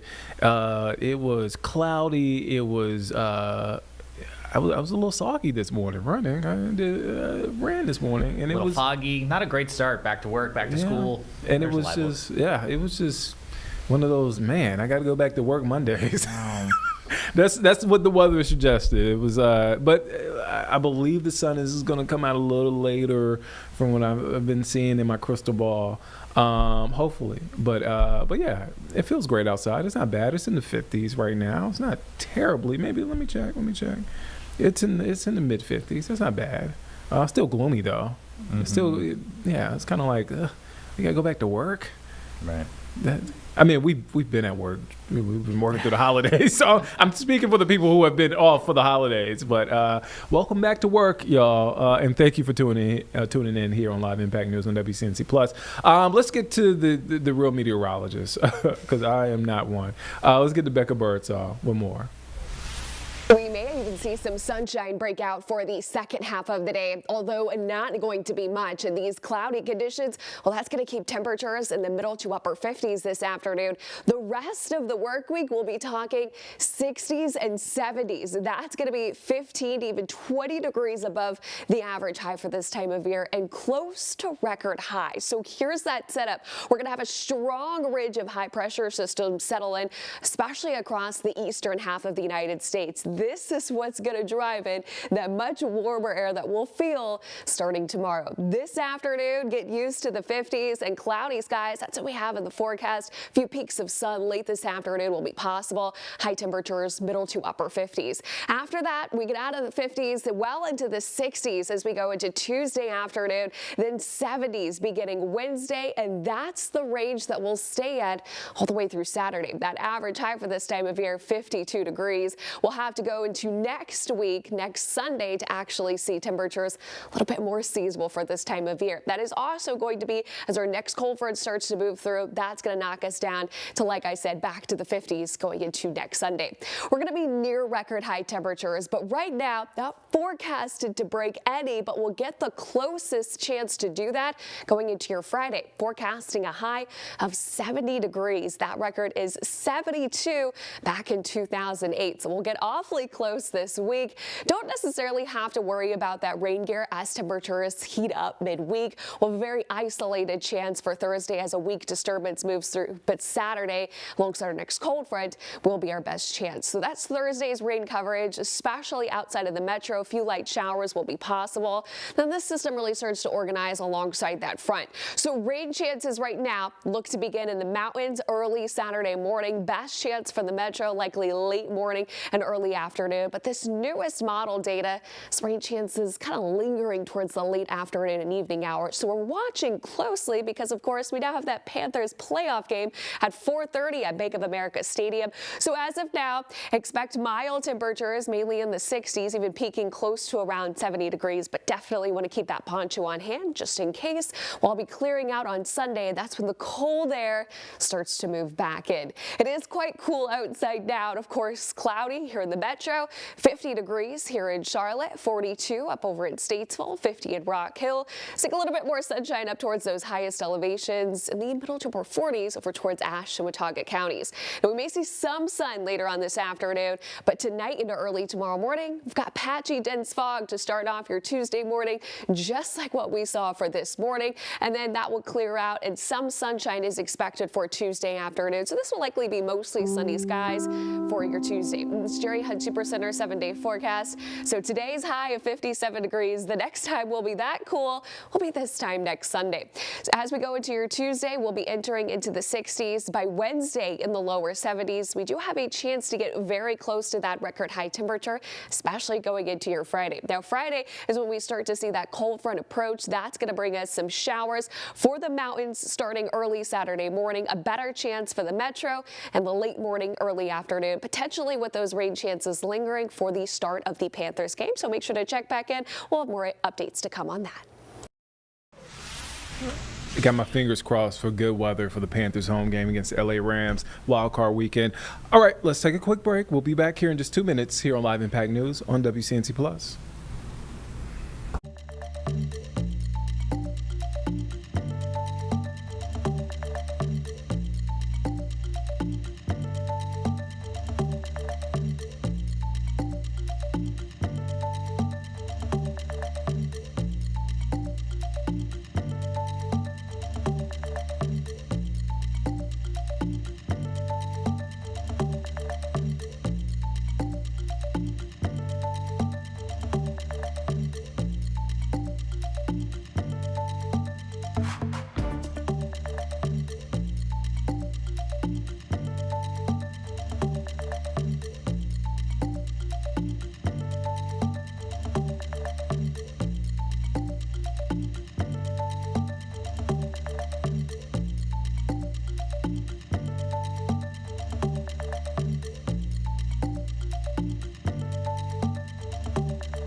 Welcome back here on Live Impact News on WCNC Plus. I'm Nick Sturdivant. Thank you for joining us this afternoon. We're at the top of the hour, 2 o'clock. We want to get to some big news out of Minnesota. A lot to unpack there. Minnesota Governor Tim Walz announcing he is dropping his 2026 reelection bid. The governor making that announcement through a press conference, also sent out the statement this morning through his office. We want to get now live to Minneapolis. KARE 11's Danny Spivak, KARE 11, our content partner. Danny, thank you for joining us this afternoon. As I mentioned before, some big news. Any indication of why he decided to drop his bid for re-election? Yeah, Nick, thanks for having me. Really good to be on your show. So I'm at the Capitol and in our Capitol bureau, and we just heard from the governor within the last couple of hours. So he basically came out and read a statement in the Capitol in his reception room this morning. Didn't take any questions from the press, but basically said that he no longer feels that he's well positioned to be the candidate for the Democrats in the November election. As he had announced back in September, he was going to run for his third term on the heels of being the losing vice presidential candidate with Vice President Harris. But has decided over the last couple of months with the issue of fraud exploding nationally, he feels that in his mind, he accused the Republicans of exploiting the issue for political gain, called it a politicization of what is a very serious issue here in Minnesota. And he said he believes that a better DFL candidate, the Democratic Farmer Labor Party, as it's called here in Minnesota, the Democrats, that he believes that there's a better candidate that won't be a distraction to the campaign. He feels his party would have a better chance without him on the ticket. So again, it's hard to know what went into his decision, what kind of pressure he may have been getting from allies, but confirmed the rumors that had really started late last night. I know it's early. I know we just learned this news that Governor Walz is not running for re-election, but I know there are names floating around. Realistically, what have you heard? What are some of those names that could step up and run? Yeah, the big name is U.S. Senator Amy Klobuchar. So she's pretty well known nationally. She had made a presidential bid in 2020 in the primaries before President Biden kind of took the reins from that. But a lot of buzz that she is interested in this and that the governor could step aside, knowing that she would be interested because she's a really formidable candidate for the Democrats. She typically outperforms Democrats on the ballot. She has a lot of crossover voters that may have voted for both President Trump and her, which is really unheard of in these days. She's got statewide appeal. She'd be difficult for the Republicans to defeat. But if it's not her, there's Attorney General Keith Ellison maybe in the race. There's several others that have made bids before in state legislatures. So it'll be really interesting. We'll have to kind of keep an eye on what happens with Amy Klobuchar, because she would definitely be the top candidate for the Democrats. Yeah, a lot of eyes on that, especially we're now in 2026, and November election will be here before you know it. I want to get to this, and you mentioned this earlier about the fraud claims, something that has gained national attention. I know there at KARE 11, you guys have been doing a years-long investigation into this, but it really gained traction after the Nick Shirley videos, who is a conservative content creator. Where do things stand now? This is a really interesting question because for those of us in Minnesota, fraud has been an issue, in a couple of campaign cycles now. There was a huge issue during COVID of, pandemic meal sites that there had been fraud, or huge U.S. attorneys investigation, DOJ investigation, trials and things that we've covered wall to wall. Our own investigative team has done stories about Medicaid fraud and has, in some ways triggered action from federal authorities. And so it has always been an issue in Minnesota and always has been a campaign issue on both sides. But you're right. Going back, about a month or two when President Trump began amplifying it with the Somali American community, and then with the Nick Shirley video, it's all very convoluted because we're talking about different programs. We're talking about, the Nick Shirley thing was based on daycare issues, but a lot of the other fraud has been related to Medicaid programs. It's so in the weeds. It's very difficult to parse out, what's being talked about online, what the motives are for people that are making making certain claims. And it's hard because it is a very real issue, and it is a liability for the Walz administration. They've answered a lot of tough questions about it over the years, but it has become much more political, especially with him having been on the vice presidential ticket. I think that magnified the attention on the issue. And so that's kind of where we stand now. The state has taken a lot of action to try to crack down on fraud. The legislature, which is a divided legislature in this past session with Republicans controlling part of the state house, they've done a lot of different measures in terms of anti-fraud crackdowns, and the governor has appointed kind of like a fraud czar to oversee the response. And so there's been a lot of action even from the Democratic side. Of course, the Republicans would say that this really happened under the governor's watch, that not enough has been done. But it was very much a state issue until it became federalized with the president's comments. And then now it just is so wrapped up into a lot of other stuff. I think it was hard to avoid. Yeah, as you mentioned, Danny, it's so much going on, and you get into the weeds of all of it. Before I let you go, what impact do these claims and the investigations into fraud, what impact does that potentially have on the 2026 election? Again, that's, as you mentioned, a liability to the Walz campaign administration, but what impact does it have possibly on this election coming up in 2026? It's a really interesting question because you see all the Republican candidates who are running for governor in Minnesota. The House Speaker is a Republican, and she's running for governor here. They are all kind of making the argument that, well, Walz might be out of the race, but fraud is still the Democrats' problem. So I think they're going to continue to try to tie it to the Democratic Party. That's harder to do if Senator Klobuchar is the nominee, because she's been in Washington for 20 years, and so hasn't been at the state capitol. So you can't really pin that, the state stuff on her. So that would make it difficult if she was the nominee. But it'll definitely play into it. I think Walz maybe sensed that it was just going to be too hard to overcome, and it was just too much of an uphill battle with what he believes is really a targeted political attack, from conservative influencers and working with the president. That he felt like maybe another candidate wouldn't have that same target. Danny Spiewak, KARE 11's own. Thank you for joining us this afternoon. Again, a lot to unpack there in Minnesota. We'll have to check in with you another time. Thank you again, man. Sounds good. Thanks, Nick, for having me.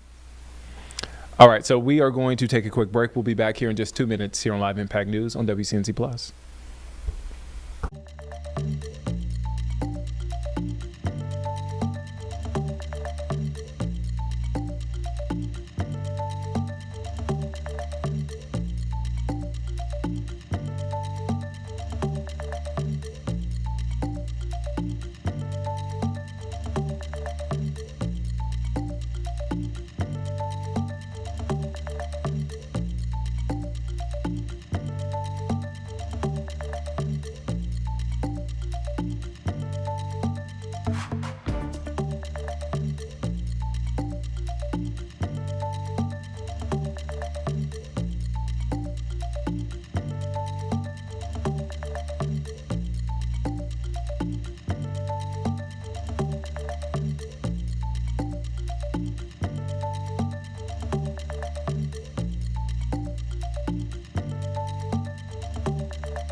Welcome back here on Live Impact News on WCNC Plus. I'm Nick Sturdivant. Just moments ago, we had Kara Levin's own Danny Spivak really break down the big announcement today out of Minnesota that Governor Tim Walz says he is not going to seek re-election, or I'm sorry, ending his re-election bid for 2026. A huge shakeup there, and this is amid claims of fraud when it comes to child care facilities there in the state.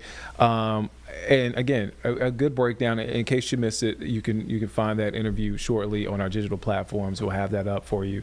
But we want to go now to that press conference where Governor Walz made that big announcement. In case you missed it, let's take you there now. I was glad to turn the page on 2025. It was an extraordinarily difficult year for our state, and it ended on a particularly sour note. For the last several years, an organized group of criminals have sought to take advantage of this state's generosity. And even as we make progress in the fight against the fraudsters, we now see an organized group of political actors seeking to take advantage of a crisis. I don't want to mince words here. Donald Trump and his allies in Washington and in St. Paul and online want to make our state a colder, meaner place. They want to poison our people against each other by attacking our neighbors. And ultimately, they want to take away much of what makes Minnesota the best place in the country to raise a family. They've already begun trying to withhold funds that were meant to help families afford child care. And they have no intention of stopping there. Make no mistake, we should be concerned about fraud in our state government. We cannot effectively deliver programs and services if we can't earn the public's trust. That's why over the past few years, we've made systemic changes in the way we do business. We've gone to the legislature time and time again to get more tools to combat fraud. We've hired people we fired people who weren't doing their jobs. We've seen people go to jail for stealing from our state. We've cut off whole streams of funding in partnership with the federal government, where we saw widespread criminal activity. We put new locks on the doors of our remaining programs, and we've hired a new head of program integrity to make sure that those locks can't be broken.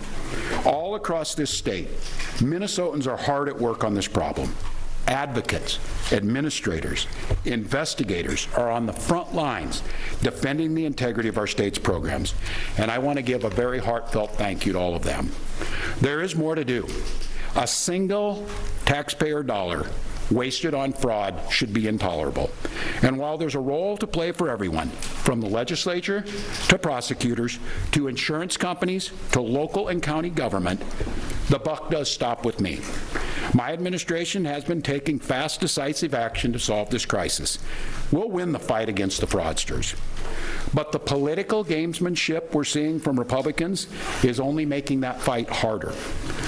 We've got Republicans here in the state legislature playing hide and seek with potential whistleblowers. We've got conspiracy theorist right-wing YouTubers breaking into our daycares, demanding access to our children. We've got the President of the United States demonizing our Somali neighbors and wrongfully confiscating funds that Minnesotans rely on. It's disgusting and it's dangerous. Republicans are playing politics with the future of this state. It's shameful, and I've said it before, and I will continue to say it. We welcome ideas from anyone, in any party, from any walk of life, who wants to help us continue to stay ahead of these criminals. And we welcome the involvement of the federal government. I am grateful to the career professionals at the U.S. Attorney's Office and the FBI who have been helping us fight this fight for years. But I cannot abide the actions of the political leadership in Washington. These opportunists are willing to hurt our people to score cheap points. They and their allies have no intention of helping us solve this problem, and every intention of trying to profit off of it. Which brings me to this. 2026 is an election year. Election years have a way of ramping up the politics at a time when we simply can't afford more of that in Minnesota. In September, I announced that I would seek a historic third term as Minnesota's governor, and I have every confidence that if I gave it my all, we would win the race. But as I reflect on this moment with my family and my team over the holidays, I came to the conclusion that I can't give a political campaign my all. Every minute that I spend defending my own political interest would be a minute I can't spend defending the people of Minnesota against the criminals who prey on our generosity and the cynics who want to prey on our differences. So I've decided to step out of this race, and I'll let others worry about the election while I focus on the work that's in front of me for the next year. I'm passing on this race with zero sadness and zero regret. I did not run for this job to have the job. I ran for the job to do the job. Minnesota faces enormous challenges this year, and I refuse to spend a single minute doing anything other than rising to meet this moment. Minnesota has always come first and always will. That's what I believe servant leadership demands of me. As an optimist, I'll hold out some hope that my friends on the other side of the aisle will consider what servant leadership demands of them in the moment. We can work together to combat against the criminals. We can work together to rebuild the public's trust and make our state stronger. But make no mistake about it, if Republicans continue down the path of abusing power, smearing entire communities, and running their own fraudulent game at the expense of Minnesotans, I will fight back with everything that I have. I am absolutely confident a Democratic and a DFLer will hold this seat come November. I'm confident that I'll find ways to contribute to the state that I love long after next January. But there'll be time to worry about all that later. Today, I'm proud of the work we've done to make Minnesota America's best place to live and raise kids. From our new paid leave policy, to our child tax credit, to our school lunch programs feeding every single child. And I'm doubly proud of the incredible team we put together to make this vision a reality. I want to take a moment to thank every member of my staff, to every single state employee who has been part of this fight. Now more than ever, I need you on the job. I need you to help work together to tackle the important work in front of us. And most of all, I want Minnesotans to know how grateful I am for the opportunity to serve this state, for the privilege that I have been given to serve in this office. I'm on the job. I'm focused on making sure that we stay America's best place to live and raise kids. No one will take that away from us. I'm proud of the way we treat our neighbors. I'm proud of the way that we welcome people to this state. I'm proud of the way that we innovate. And I'm proud of the way that we are optimists for the future. No one's taking this away from us. Not the fraudsters. Certainly not this president. Not on my watch. Tomorrow, I'll be back with you. I'll give you an update on America's best paid family medical leave program that is now a week into it. And at that time, I'll take all your questions. Thank you all. Thank you, press. I'll be back tomorrow. Next call, 12 more tomorrow. Appreciate it. All right, so that is Minnesota Governor Tim Walz announcing that he is ending his re-election bid, promising to take questions from reporters. So we'll have more on that, and I'm sure we will take that live for you as he clarifies his reason for dropping out of the race this year. All right, so we want to get to this. We've been following this since the very beginning of the show. Maduro and his wife, Celia Flores, in court today in New York City. Now, in the wake of this, the U.S. capture of Venezuelan strongman, I'm reading this from NBC News' website, Nicolas Maduro, Delcy Rodriguez, the country's interim leader and a key player in this, I mean, you're talking about explosive geopolitical drama, was officially sworn in as interim president. So our president, U.S. President Donald Trump, told reporters Saturday that Rodriguez had been sworn in as president and stood, quote, willing to do what we think is necessary to make Venezuela great again. Now, Rodriguez has sent mixed signals, insisting that Maduro remains Venezuela's only president, while also pledging to, quote, collaborate with the Trump administration. Rodriguez's de facto leadership of Venezuela caps a remarkable political ascent for an official who has served in a variety of roles under the governments of both the late socialist President Hugo Chavez and Maduro, who once called her a, quote, tiger. And so, yes, this is happened moments ago. And Rodriguez, who's 56 years old, is stepping in as interim president, being sworn in, as you can see here, as Maduro faces a federal indictment in the U.S., and as the immediate fate of Venezuela hangs in the balance. All right, so let's take a quick break. We'll be back here in just 2 minutes, and we'll have more coverage of the fallout there in Venezuela and how it impacts not only the country, but the Charlotte area throughout the afternoon into this evening. But we're going to take a quick break. We'll be back here in just 2 minutes here on Live Impact News on WCNC Plus.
Welcome back here on Live Impact News on WCNC Plus. I'm Nick Serderman. We want to go now live to Newport News, Virginia, where Secretary of Defense Pete Hegseth is visiting shipbuilding yards and a recruiting station. The Secretary is also administering, or will administer, the oath of enlistment to new recruits.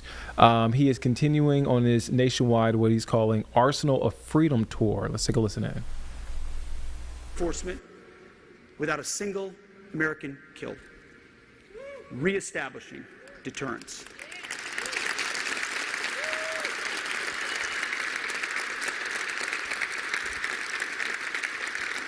Because of President Trump's leadership, the world is taking notice.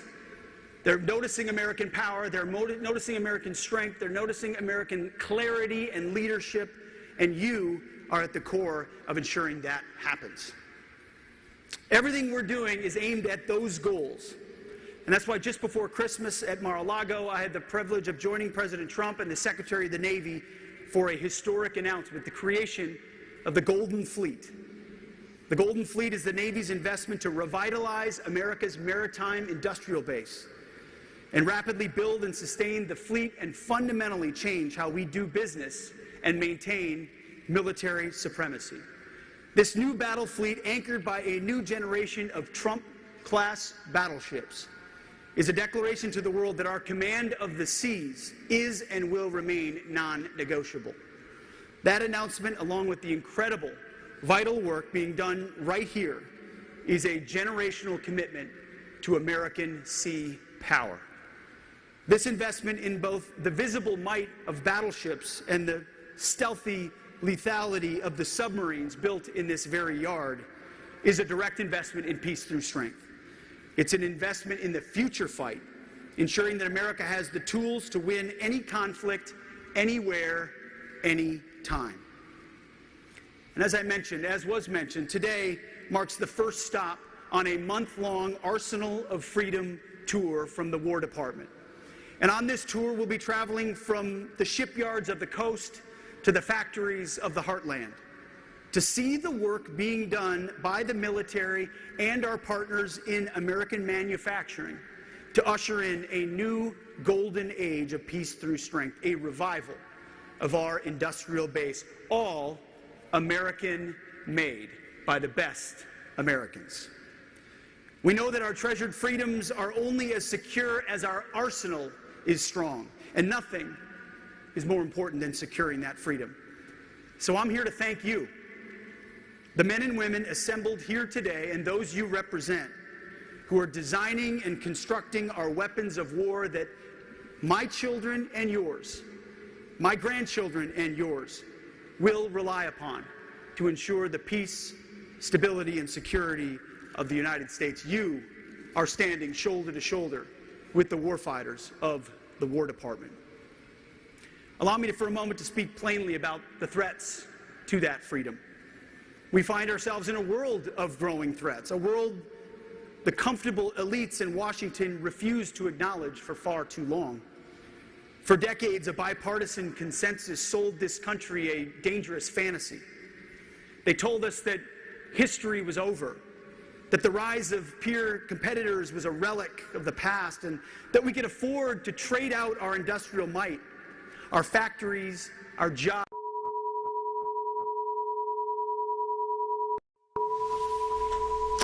Looks like we're having some technical issues there, but we are going to take a quick break. We'll be back here in just 2 minutes here on Live Impact News on WCNC Plus.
Welcome back here on Live Impact News on WCNC Plus. I'm Nick Sturdivant. We want to get you back out now to Newport News, Virginia, where Secretary of Defense Pete Hegseth is embarking on his nationwide Arsenal of Freedom tour. Let's take a listen to that. At War Department, we are developing new operational concepts. We're deploying cutting-edge technologies at a speed that's not been seen in generations.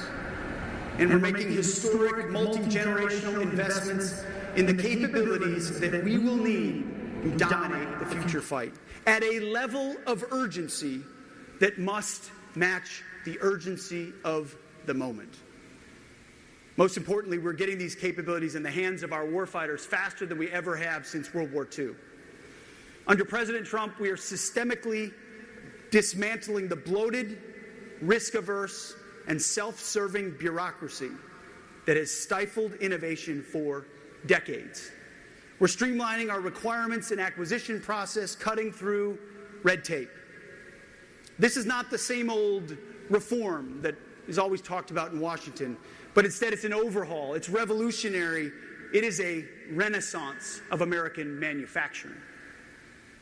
I've made it crystal clear to the entire defense industry, which I didn't come from and I didn't work for, so I don't give a damn who wins. I just want the best.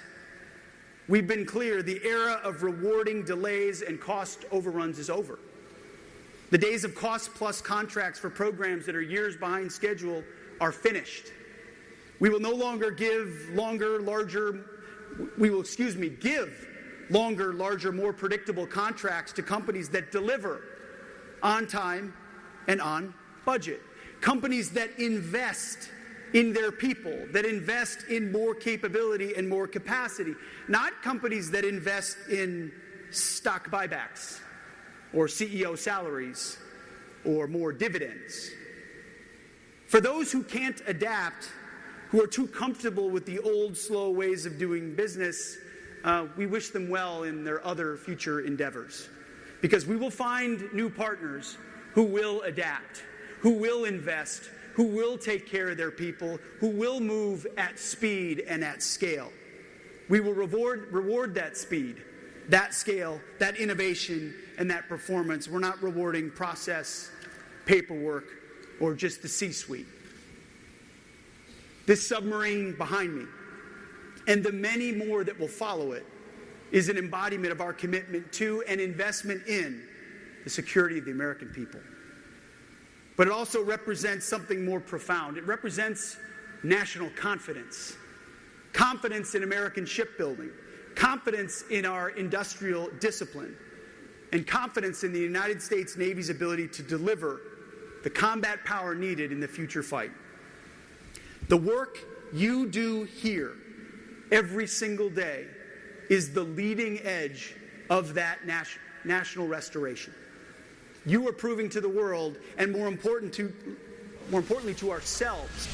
All right, so that is Secretary of Defense Pete Hegseth there in Newport News, Virginia. All right, we want to get to a bit of breaking news that we are following. This is from NBC News. So the Centers for Disease Control and Prevention, also known as the CDC, you see this web article posted right there, announced today an overhaul of the childhood vaccine schedule that recommends fewer shots to all children. Now, under the change, I want to read a little bit of this. Under the change, effective immediately, the vaccine schedule will more closely resemble Denmark's, recommending all children get vaccines for 11 diseases compared with the 18 previously on the schedule. Again, this is per NBC News. And with that, one of the diseases that we have been following in the Carolinas, the measles outbreak, upstate has seen that number jump by the week. And tonight, this afternoon, state healthcare professionals in a local business speaking out after a measles exposure makes its way to Gaston County, which happened just after Christmas. So WCNC Charlotte's Bria Smith, you spoke to those individuals about the exposure and what you can do to protect yourself and your family. What are they saying? Yeah, so actually just minutes ago, got off of an interview and a meeting with, state healthcare professionals who say vaccinations is the quickest way that we can kind of curb that exposure or the spread of measles, because we are right on the cusp or the border of the upstate. They're not saying that this will go away anytime soon. In fact, they're thinking that we might see more cases or even more exposures. Now, I did have the chance to speak with the restaurant owner at Constantine's Turkish Mediterranean restaurant, who says that, that individual came that day for dinner after going to the festival or the light show there the day after Christmas, and probably just already had it when they were coming to the restaurant. But they do pride themselves in making sure that it's a clean, safe environment for all of their customers.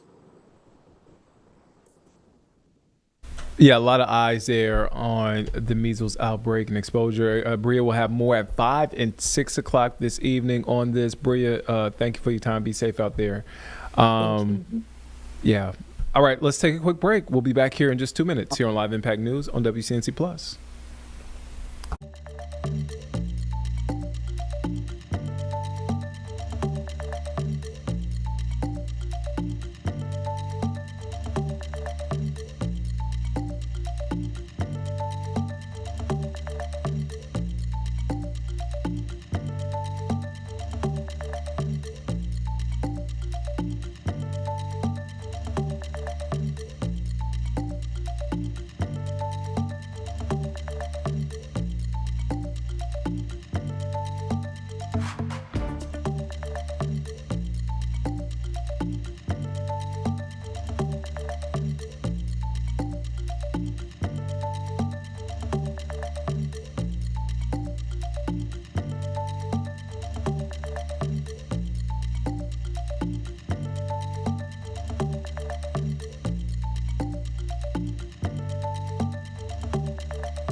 Welcome back here on Live Impact News on WCNC Plus. I'm Nick Sturdivant. We want to go back now to Newport News, Virginia, where Secretary of Defense Pete Hegseth is embarking on his nationwide Arsenal of Freedom tour.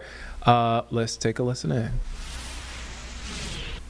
For our warfighters, guts, grit, gallantry, and glory. May we revive those words. May we live them out, no matter how small the task or how big the task.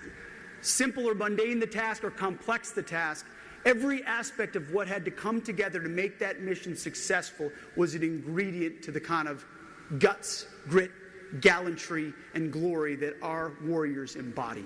And you contribute to that. Be proud of what you do here.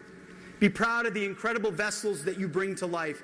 They are the guarantees of freedom, the guardians of our peace, a message to the entire world that you should never, ever bet against America. And know that we have your back as you move faster, on time, and on budget, investing in your plants and in your people. We have a lot left to accomplish on behalf of the warfighters, and we look forward to continuing to do it. It's the honor of a lifetime. I serve to serve. My job is to make your job easier. That's why our ear is to the ground everywhere we go. What can we do to make you more useful in how you operate? Because together we will rebuild our military, we will restore our industrial might, and secure peace for generations to come. We will build the arsenal of freedom. God bless you, God bless our Navy, and God bless our great republic. Thank you very much. Appreciate it. Thank you.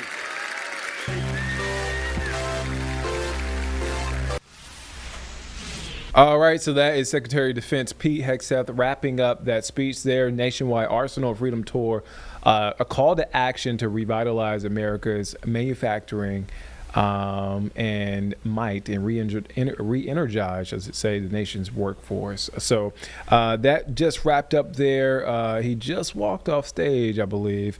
Okay, so that as that wraps up, we want to get back here at home, and we want to take a look in at our forecast. I tried to play meteorologist a little earlier. It didn't really work out. I just ended up stumbling around and stammering. So whatever. Let's get now to our actual meteorologist, Becca Birdsall, with a full look of our forecast.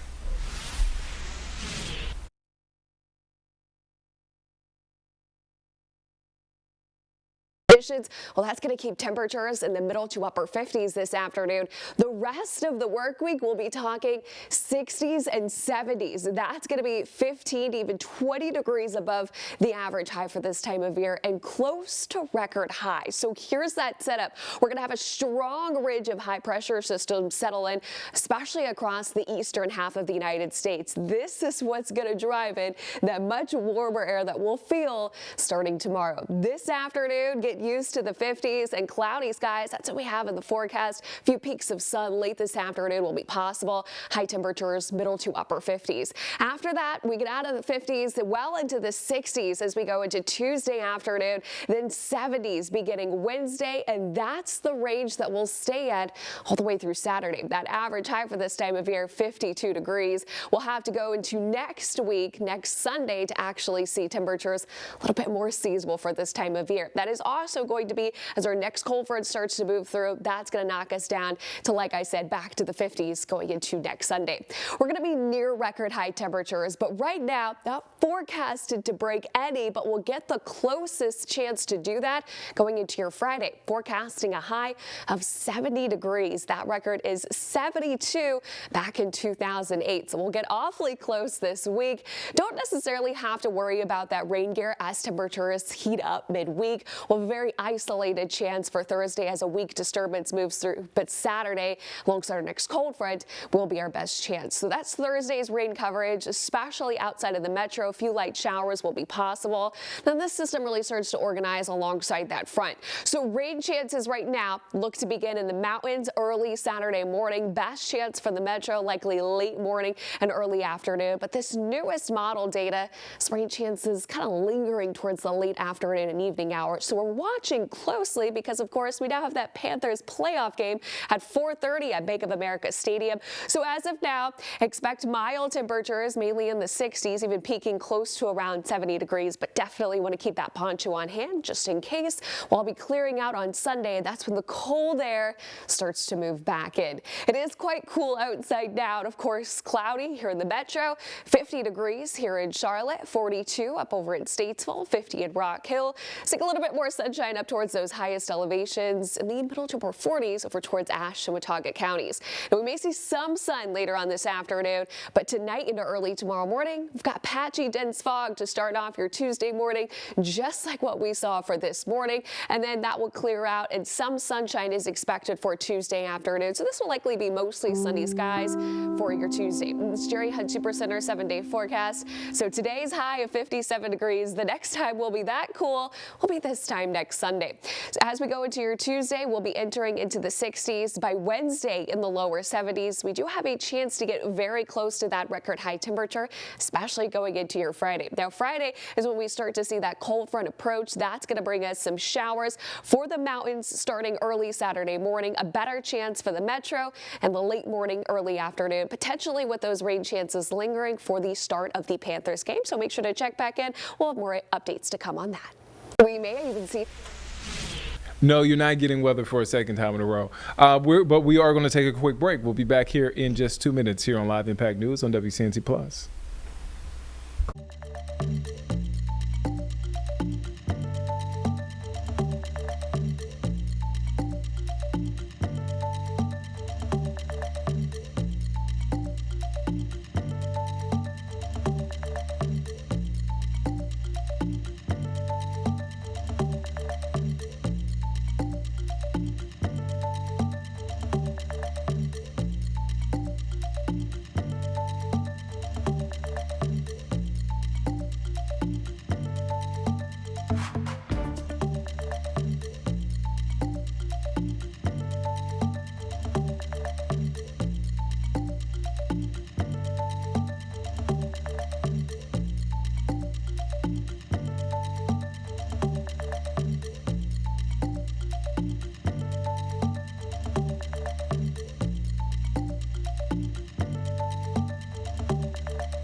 Welcome back here on Live Impact News on WCNC Plus. I'm Nick Sertifer, and we want to go to North Dakota. A man in Bowman, North Dakota, has spent the past 5 years constructing a mini city as a hobby. Let's take a listen into the story. This is the town that Warren Flaff built. Yeah, and then this is where He built it from the ground up. Warren never really intended for this little town to get so big. the Red Owl. It started with 2 sheets of plywood and a small model train. 5 years later, his little town has more than tripled in size. It's been fun and enjoyable. It's been a nice hobby.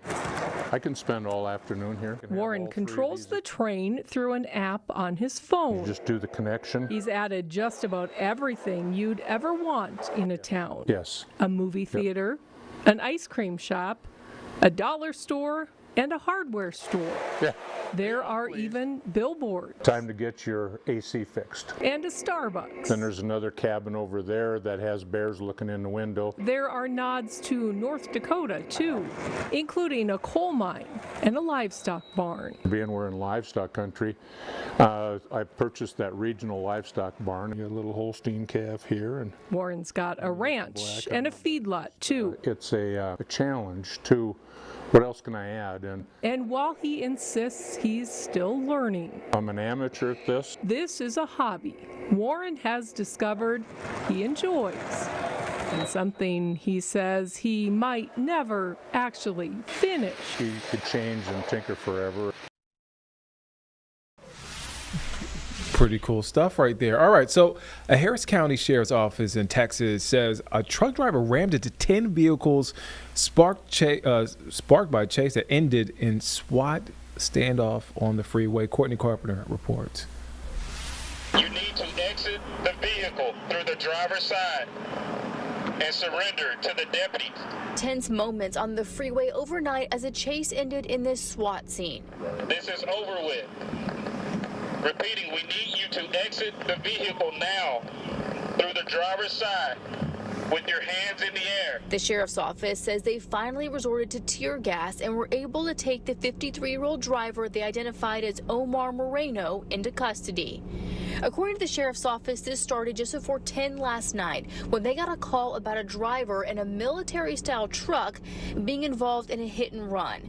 They say when deputies tried to pull him over, he took off, leading them on a chase that ended up lasting more than an hour.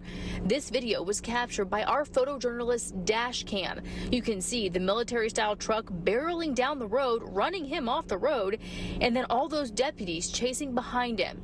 During the chase, deputies say they tried spike strips and even fired shots. None of that worked in getting the suspect to stop. Finally, once the tires were flat, the truck stopped. Here's a closer look at the vehicle in the photo Sheriff Ed Gonzalez posted on X. Moreno is accused of trying to ram into deputies and actually hitting several other cars, too. It's estimated right now that the suspect struck about 10 vehicles prior to the initiation of the pursuit. So we don't really have a motive or anything at this point. The Harris County District Attorney's Office has been notified of the incident. Thankfully, deputies say no one was seriously hurt in this. And the latest update from Sheriff Gonzalez, he says Moreno is charged with 3 counts of aggravated assault and 1 count of evading. All right, so we want to switch gears. We want to come back here at home because Charlotte, North Carolina, South Carolina, everybody, America's team has made the playoffs. America's team has made the playoffs. Carolina back in the playoffs after, I can't even count, a handful of years with our presidents not being felt in the playoffs. But we did it. It wasn't the conventional way. We sort of kind of parallel parked our way into the playoffs. Was it the unconventional way? Was it even a way? It was a way. It got there. It got there. Because, you know what? We were changing the slogan. It was keep pounding. Now it's keep rising. Keep rising. Shout out to the Atlanta Falcons for holding on, beating the Saints, and punching our ticket to the playoffs. It's a good vibe around the city. As soon as the Falcons game wrapped up, I went to the Carolina Panthers online shop, and the merch was already up for the NFC South. Did you get any? I didn't get any. I just looked at You it. just like to look at it. I'm a window shopper. Same. I love the window shop. Mhm. So it sounded nice when I put it in my cart, and then I clicked out. Yeah. I did the same thing. But it looks nice. I'm happy for the team. So we host the LA Rams Saturday. Kickoff's at 4:30, I believe. So there's that. It's a rematch from a few weeks ago, about a month ago, that we faced the Rams in a rainy day at Bank of America Stadium. We pulled out the win against that at the time red hot Rams team. So we get another chance to play them. So we'll see how that goes. But in the meantime, let's check in with Nick Carboni and Locked On's Julian Council for a recap and what we can expect in this playoff matchup. At 8-9, the Carolina Panthers, the 5th team ever in a non-strike shortened season to make the playoffs with a losing record. But hey, they are in thanks to their friends in the South. Atlanta, they win the NFC South. Joining me now, Locked On Panthers host Julian Council. Julian, they took the back door, but does it feel any lesser? They are in. Oh, absolutely not. They've been waiting for 8 years now to be back in the playoffs and waiting a decade to be division champions. It does not matter how it came. I understand that over the last 4 weeks, Panthers have had every opportunity to take the division on their own, but it took Atlanta winning today against New Orleans for that to finally happen for them to get this opportunity. But it does not lessen it, does not cheapen it at all. Of course, it would have been nice for them to have won in Tampa, had that celebration. Sounds like, from what Dave Canales is saying, on Monday, they're prepping for the Rams. It's not going to be much celebration for them. So they missed out on that, which is their own fault, and maybe they don't really deserve to get an opportunity to celebrate after having plenty of chances to do that over the last 2 weeks against Tampa and against Seattle. But yeah, like they absolutely earned this opportunity. We knew going to the season what it was going to likely take to win the division. We knew what the tiebreaker situation was going to be, and that one team was going to have to represent the NFC South. And for Carolina, they won the games that mattered most for them this season. That's beating Tampa once and beating Atlanta twice. And here they are hosting a playoff game for the first time in a decade. All right, I think we're building towards a big atmosphere at the Bank next weekend. People were spilling out of the bars in Uptown, talking to our cameras. They're already excited, even though this is the way they got in. I mean, this is cathartic for this franchise and this fan base. Yeah, and it's good to hear that there were a lot of people that were out at the bars today watching that game, cheering on the Falcons. I know that's probably tough for most Panther fans to do that today, even if it meant Carolina being in the playoffs like they are right now. But it's great that this fan base is getting this opportunity to finally show just how passionate they are. And I understand that since David Tepper took over this team, this has not been a very successful organization. There's been plenty of stadium takeovers. And having grown up here, the only two times I remember there really being takeovers was when the Cowboys and Steelers came to town. I didn't recall seeing the Dolphins and seeing Vikings fans, and we know the demographics now of this city where there's Bills fans everywhere, so that one's not surprising now, but it used to only be Dallas and Pittsburgh, and it became a pretty common occurrence that whoever the visiting team was, whether they were a legacy franchise or just a franchise that's been around for like the last 30 years, hasn't accomplished that much, they were taking over that stadium. But now Panther fans get to go out there in black and blue, be loud whenever the game is going to be, and they get to show just how much this city and this region cares about this team. And we saw it back in 2015 when that team went 15-1 and went all the way to the Super Bowl, just how ruckus of an environment that Bank of America Stadium can be. And we even saw it against the Rams in that win a couple weeks ago. We saw it even on Sunday in that loss against Seattle, and now they get an opportunity to do it before the eyes of the nation again this coming weekend. Julian, it's been the most turbulent 8-year stretch in franchise history, no doubt about that. Is this a clear sign that the franchise is finally heading back in the right direction? I think it's a clear sign that you have the right leadership in Dan Morgan, Dave Canales, and also Brant Tillis, who's their executive vice president of football operations. It was certainly an interesting promotion for Dan, having been a part of Scott Fitterer, the former general manager's staff, and that was not a team that was very competitive. That was not a roster that was in a good place. And for him to have made some shrewd trades, some great draft picks, especially this draft class, and gotten them to this point, it is a job well done. Dave Canales can talk about whether he should be the play caller or not, but you cannot question the kind of leadership he's had and the atmosphere, the culture he's been able to build over the last 2 seasons, get these guys to buy in and be in this spot. And then, of course, you got to handle contracts and the salary cap. And Brandt Tilt's done a great job of doing that. And that had been an issue in the past under previous regimes. So I think all 3 of those guys have done a great job. David Tepper, the owner, hiring them, finally getting it right. Got to give him credit for making those hires and allowing those guys to do their job. And you look at your quarterback, Bryce Young.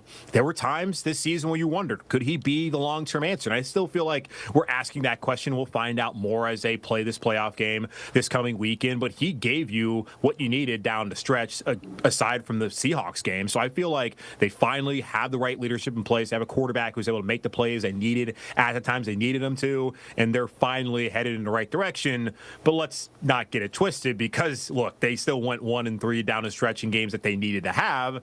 They have a lot of areas they need to address after the season, but they're in the dance, and that's all that matters right now.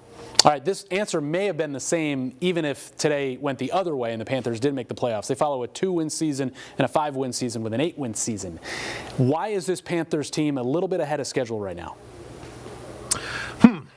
Good question. I think when you look at the offensive line, being able to retain all those guys from a year ago was key for them. They've lost Brady Christensen for the season. They've lost Austin Corbett for points of times. They have not had Robert Hunt since week 2, but yet you did not see the standard from that offensive line drop off. Now, they haven't run the ball well recently, but overall, it has not been a complete train wreck like it was 2 years ago when they went 2-15. And even go back to that 2021 season when they lost a bunch of games down the stretch. So I think the offensive line, where they have that in a position where they can withstand all those kind of injuries, getting Derek Brown back as well was huge for this team. But it's not just having Derek Brown, it's also having A'Shawn Robinson come back. It's bringing Turk Wharton and Bobby Brown III into the fold. Games are won and lost in the trenches. We can talk all about the quarterbacks, we can talk about the edge rushers, which is the trenches too, but we can talk a lot about what the secondary and wide receivers do. You got to be good up front, and they've been good up front this year on both the offensive and defensive line. So I think that's what's allowed them to be ahead of schedule when they've still had issues where the run game hasn't been great the last half of the season,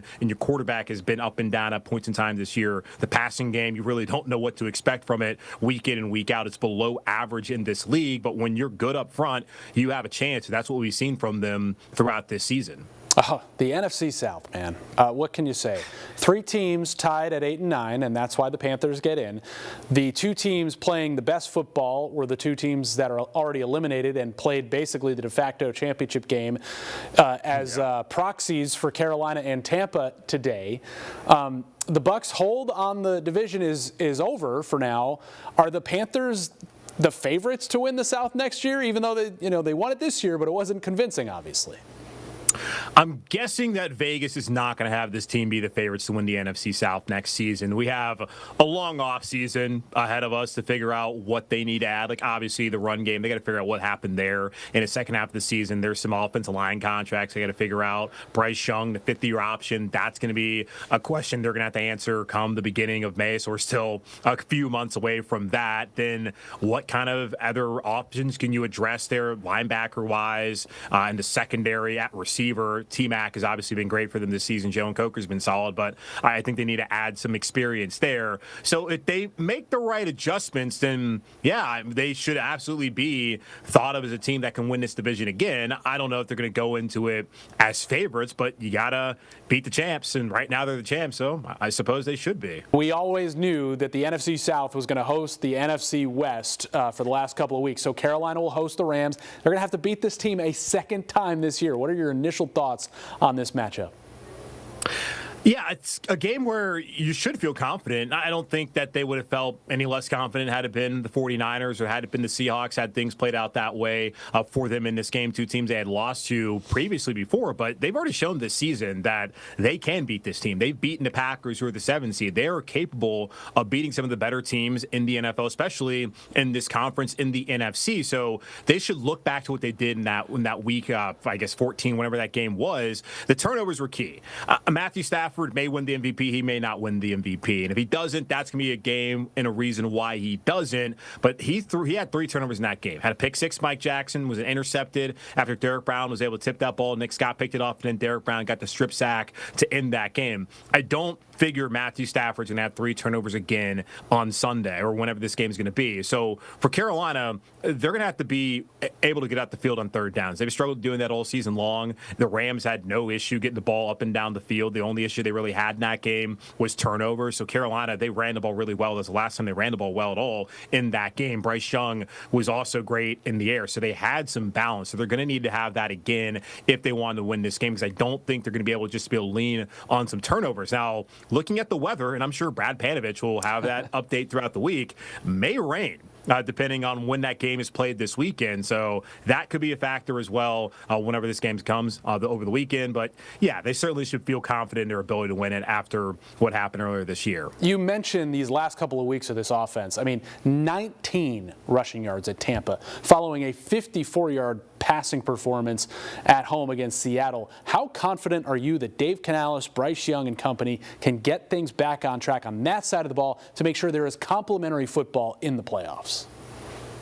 I'm not that confident. It's been really the last 8 games, second half of the season, where they have not run the ball well. Again, the one game that they did was against this Rams team, so there could be a level of confidence that they can try to go back and repeat what they did against LA. Obviously, the Rams are going to make their own kind of adjustments defensively and how they attack the Panthers' rushing attack, and they're also going to look at what teams have done against Carolina in these final 8 games outside of the game that they played. But when you just look at in totality, first half of the season, they were one of the top 5 rushing teams in the NFL. Second half of the season, they've been one of the bottom 5 rushing teams in the NFL. Can you just get back to the middle, and that could maybe give them a chance here in this game and then potentially moving forward depending on the results? But hard to have a lot of confidence just based off of what we have seen lately. While, yes, clean slate, new season, records don't matter. How you're performing, I think that absolutely does have to do with how you're going to perform, and is a pretty good indicator. So the rushing attack, that is a concern for me heading into the playoffs. Yeah, Dave Canales' message to the team partially is going to be everybody's even right now. It's a level playing field. Is getting into the playoffs enough to kind of wipe clean from this squad's mind, especially that loss in the muck and the mire and the rain in Tampa? Well, yeah, I think they're going to be focused, and there's plenty of guys on this team who won a Super Bowl. You look at Turk Wharton, he's won a Super Bowl. Nick Scott's won a Super Bowl. Austin Corbett's won a Super Bowl. A'Shawn Robinson, he's won a Super Bowl. There's a lot of Super Bowl winners on this roster, so they know what it takes to get to the ultimate prize and be able to climb that mountain. So I think that they've been able to really reset throughout the season. We've seen typically over, since week 7 up until what happened on Saturday, they had been able to reset after a loss and come back and pick up a win. Now they're having to do that for the second time this season, reset after 2 losses, but now the season's on the line. All your dreams are right there in front of you, and you're going to get a chance to do it at home. So we'll see. I'm not too concerned about their mentality. I think this is a great experience for a lot of guys in that locker room, especially some of the team leaders like J.C. Horn and Derek Brown, who have never gotten this opportunity to play in the postseason, but also for Bryce Young and for Terrell McMillan, for Jalen Coker, and all those other young guys who are out there at wide receiver, and that will be the weapons of the future for this team.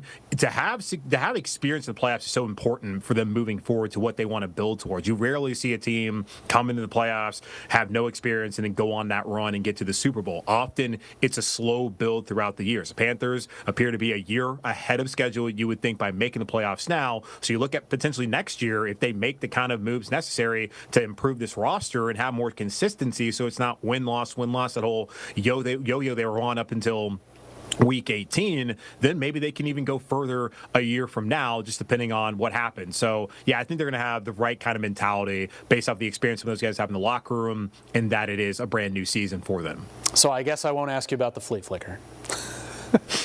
Forget that. Men in Black. Julian Council will have you for one more week. Playoff football. Thanks.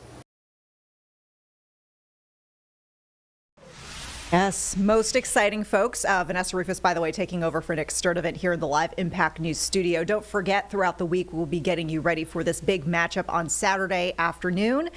We've got Panthers on the Plus going on pretty much every day this week, so you'll want to make sure that you're tuning in for live Impact News this evening from 7 to 9, and then staying afterwards.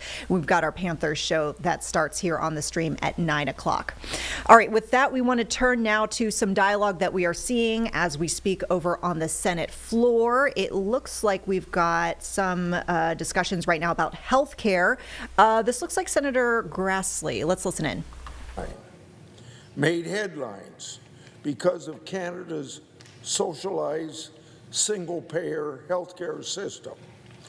Jolene can't access a healthcare specialist to get the life-saving surgery that she needs. Jolene has a rare disease and she needs surgery. Yet, there's not a surgeon available in her province to perform that surgery. You'd think she would look elsewhere in Canada to get the surgery, but she can't do that. Jolene must get permission from a local specialist first, due to government rules running the socialized healthcare system in Canada. Yet getting an appointment with a specialist isn't possible because no one is accepting new patients. Now she's considering quote unquote medical assistance in dying because Canada's healthcare system doesn't have a surgeon or a specialist that she needs to get that life-saving care. American conservative radio commentator Glenn Beck has offered to cover the patient's travel expenses to America if an American surgeon is able to perform the surgery. I sure hope someone will step up to help Jolene in this way. So, Canada does, however, have an alternative health care system. It is called the United States of America if the patient can afford to come here and pay for the services. Now, I've highlighted before how Canadians' cancer patients are coming to America for treatment. Socialized medicine leads to longer wait times and scarce resources. Let this be another reminder of socialized medicine's failures. I yield the floor.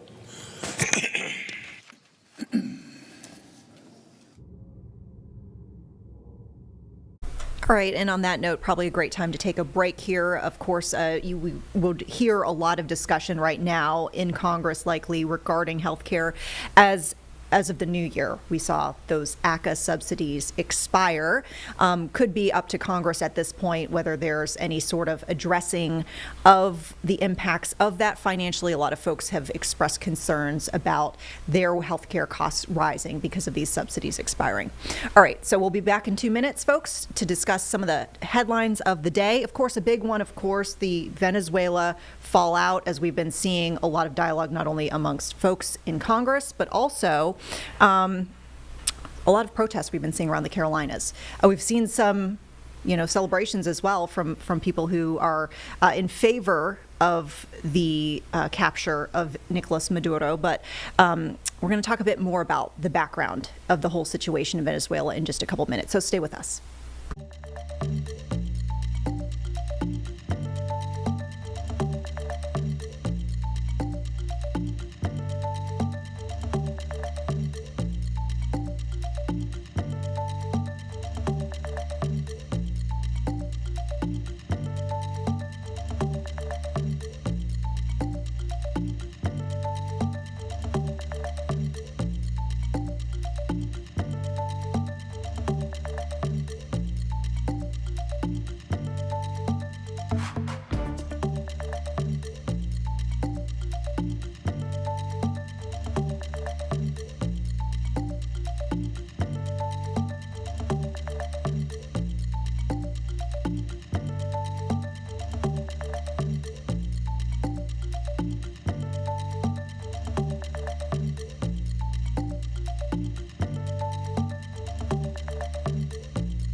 Hey everyone, thanks for sticking with us here on Live Impact News. So right now we want to turn to weather impacts because it's been kind of an interesting week to kick off things. And it sounds like we've got some changes on the way as well. And of course, folks, looking ahead to the end of the week when we've got Panthers playoff game in the elements, potentially some rain. So let's see what our weather impact team has to say. Here's meteorologist Becca Birdsall. Good Monday afternoon. It is mostly cloudy with mild temperatures out there, mainly warming up into the middle to upper 50s. Coming up after today, we'll be looking at unseasonably warm conditions as we go through the rest of the work week. This will also continue for the first half of the weekend as well. So for this afternoon, some sun may break out, but it's not going to be much. Temperatures due to the cloud cover will only warm up steadily, only expected to make it into the middle to upper 50s. That is still above average for this time of year. The coming evening hours should be nice and comfortable. If you have any evening plans, 7 o'clock will be dropping into the upper 40s, but do be aware that once again, we will likely have some dense fog forming by tomorrow morning. High temperatures today, right around 57 for the greater Charlotte area and upper 40s to lower 50s over towards those highest elevations. We're still going to be about 5 to even 10 degrees above the average high for this time of year, but here we go, starting Tuesday. Continuing all the way through Saturday, that's when we're going to see high temperatures soar 15 to even 20 degrees above average and nearing record high temperatures, especially as we go later in on the work week. So this is what we've got for our setup. We've got a strong ridge of high pressure system, and this is going to slide to the east, and the eastern half of the United States is really going to feel the warm weather. Today, staying fairly cool with clouds, again, temperatures in the 50s. This will be by far the coolest day out of the work week. We'll get out of the 50s well into the 60s by the time we get into Tuesday, forecasting 67.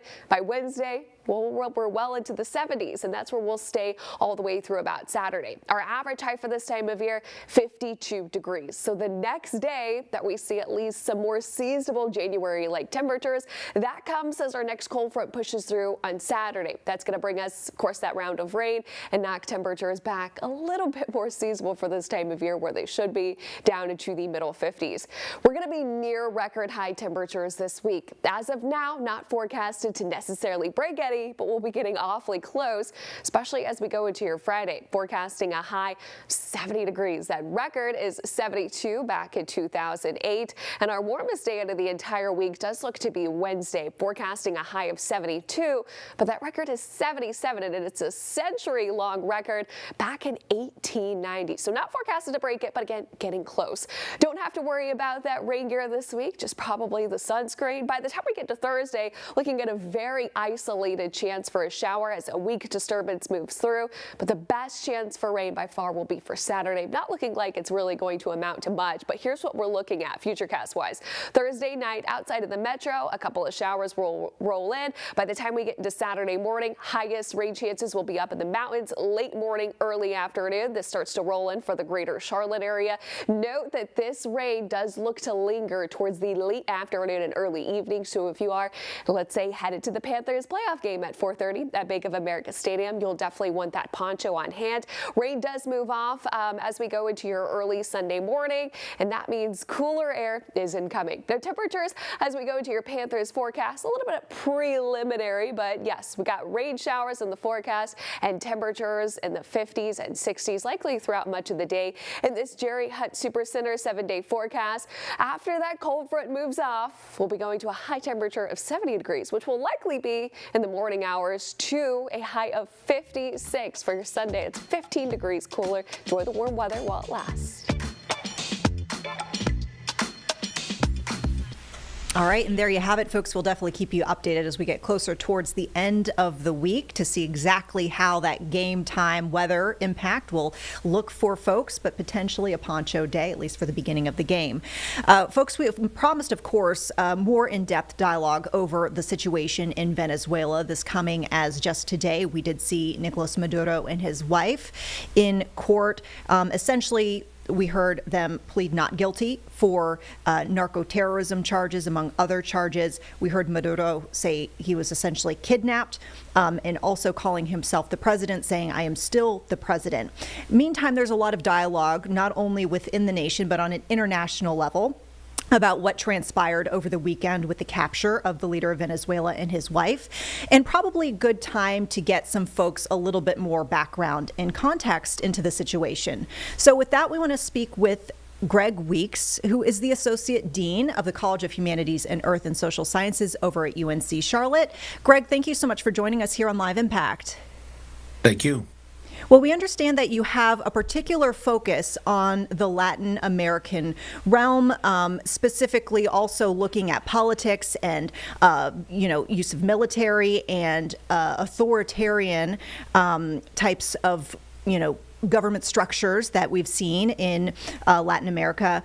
What can you tell folks about the background of the situation in Venezuela, Nicolas Maduro? Tell us about his history, I guess, so folks can have a better understanding of what led us up to this past weekend.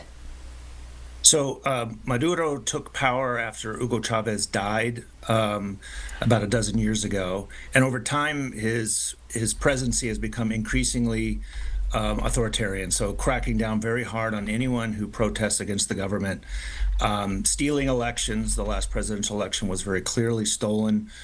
And basically attacking anyone who doesn't support the government. So politically, Venezuela has been a dictatorship without rule of law for quite some time.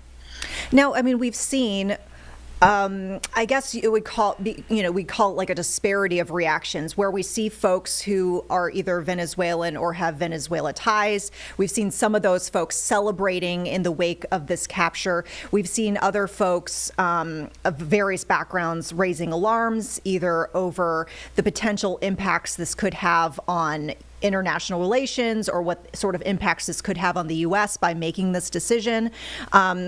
What do you think you're seeing as far as the big, reactions and sentiments from, and I know it's tough because there's a wide variety, but what are kind of like the main sentiments you're seeing from folks out there in response to what happened this past weekend?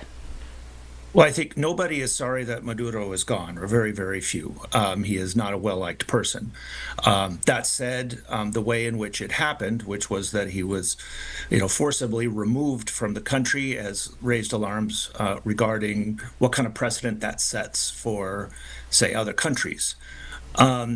And some of the mixed reaction is also that he's gone, but the government, the regime that he was leading is still in place. So as vice president has taken over. And so it's not exactly clear, how much change and in what ways will Venezuela be able to sort of move forward politically and economically. As far as the other international relations aspects of this situation, we know that there is a dynamic that also includes Russia and China. And in fact, the United Nations is kind of weighing in and looking at, the potential implications of the U.S. decision here. But we know that Russia and China are kind of watching as well. And what do you think their role would be, going forward? Whether it is just kind of a watch and see, or would there be any sort of action, or do you think this opens the door for Russia and China to do, XYZ that they've been wanting to do for a while, if anything? Yes. So the question about how should great powers, say the U.S., Russia, China, be able to respond to what they think is a problem in their quote unquote neighborhood. So the area around that country. We know Russia invaded Ukraine, and China, obviously, with Taiwan, has its own very particular interests that the U.S. has opposed. Now the U.S. is saying, well, we get to do what we want in our area of the world, perhaps sending a signal that other countries can do the same in their area of the world. So that's something to be concerned about. Aside from that, China has very large investment in Venezuela, including debt that Venezuela has taken on. So it's very interested as well in, how is the economy going to be run? Are the contracts going to be respected, and that kind of thing? So geopolitically, it's quite important. Now, I feel like another element that gets me really interested is just kind of the larger picture, and where, we talked about how you specifically you have this focus in some regards to with authoritarian types of regimes in various countries, and I just always get really curious about all of the factors that play into that. How do these countries arrive at these positions? And I think about and this is a dynamic that some have have posed in this Venezuela dialogue, the fact that the U.S. has removed a leader, so there's something of a vacuum that could be there. Yes. Isn't that a factor into how some of these types of regimes get started to begin with? So certainly that was the case. This is now over 25 years ago when this regime got going under its previous president, and it was quite popular to begin with. It was solving what many people thought of as serious problems of poverty in the country. Venezuela has a lot of oil, and the Hugo Chavez, who was before Maduro, used that oil to, essentially help subsidize all kinds of social services for people. Over time, that became unworkable. The Venezuelan oil industry wasn't invested in, oil prices dropped, and the regime became less popular. But when a government is unpopular, you have elections, and the elections can help people show that they're unhappy and change the government. And they wouldn't allow it, because oftentimes once people are in power for many years, they don't want to let go. So yes, in a way, there was a power vacuum that was filled. And over time, the feelings toward that government soured, and it wouldn't let go. And now it's a big question, because the government isn't gone yet. The government's still there. There was an election in 2024, and the winner of that election is not being made president right now. The most popular opposition leader, President Trump, has said will not be taking over. So there's a lot of question about how that power vacuum is going to be filled now. I feel like another conversation that I see out there right now, and I can understand how folks might want to try to grasp onto things that have happened in the past as sort of like, well, this is a precedent, or we've seen something similar like this happen before. And we've seen this comparison made between what happened in Panama in 1989 and, what just happened in Venezuela this past weekend. Do you see similarities, and do you see differences? And are there any sort of other, historical events that have happened in, U.S. history that might say, well, we've seen something similar like this before, or is this completely unprecedented?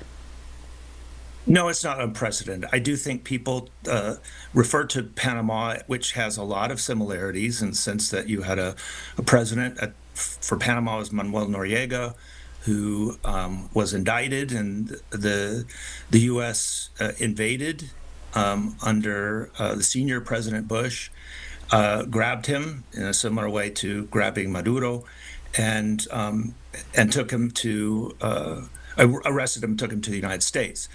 The big difference there is that Panama is a very small country that has been deeply, deeply tied and dependent upon the United States for well over 100 years. So it was not a country that was hostile to the United States. It did not really have a revolution like Venezuela that was hostile to the United States. So that one was deemed a success. But the circumstances were quite a bit different. Interestingly, there too is that the one reason for invading Panama was to end the drug trade, and it didn't end the drug trade. The drug trade just kept going. It didn't matter who was in power; the drugs kept moving. If you want to go back, another very good example is Cuba. In 1901, the U.S.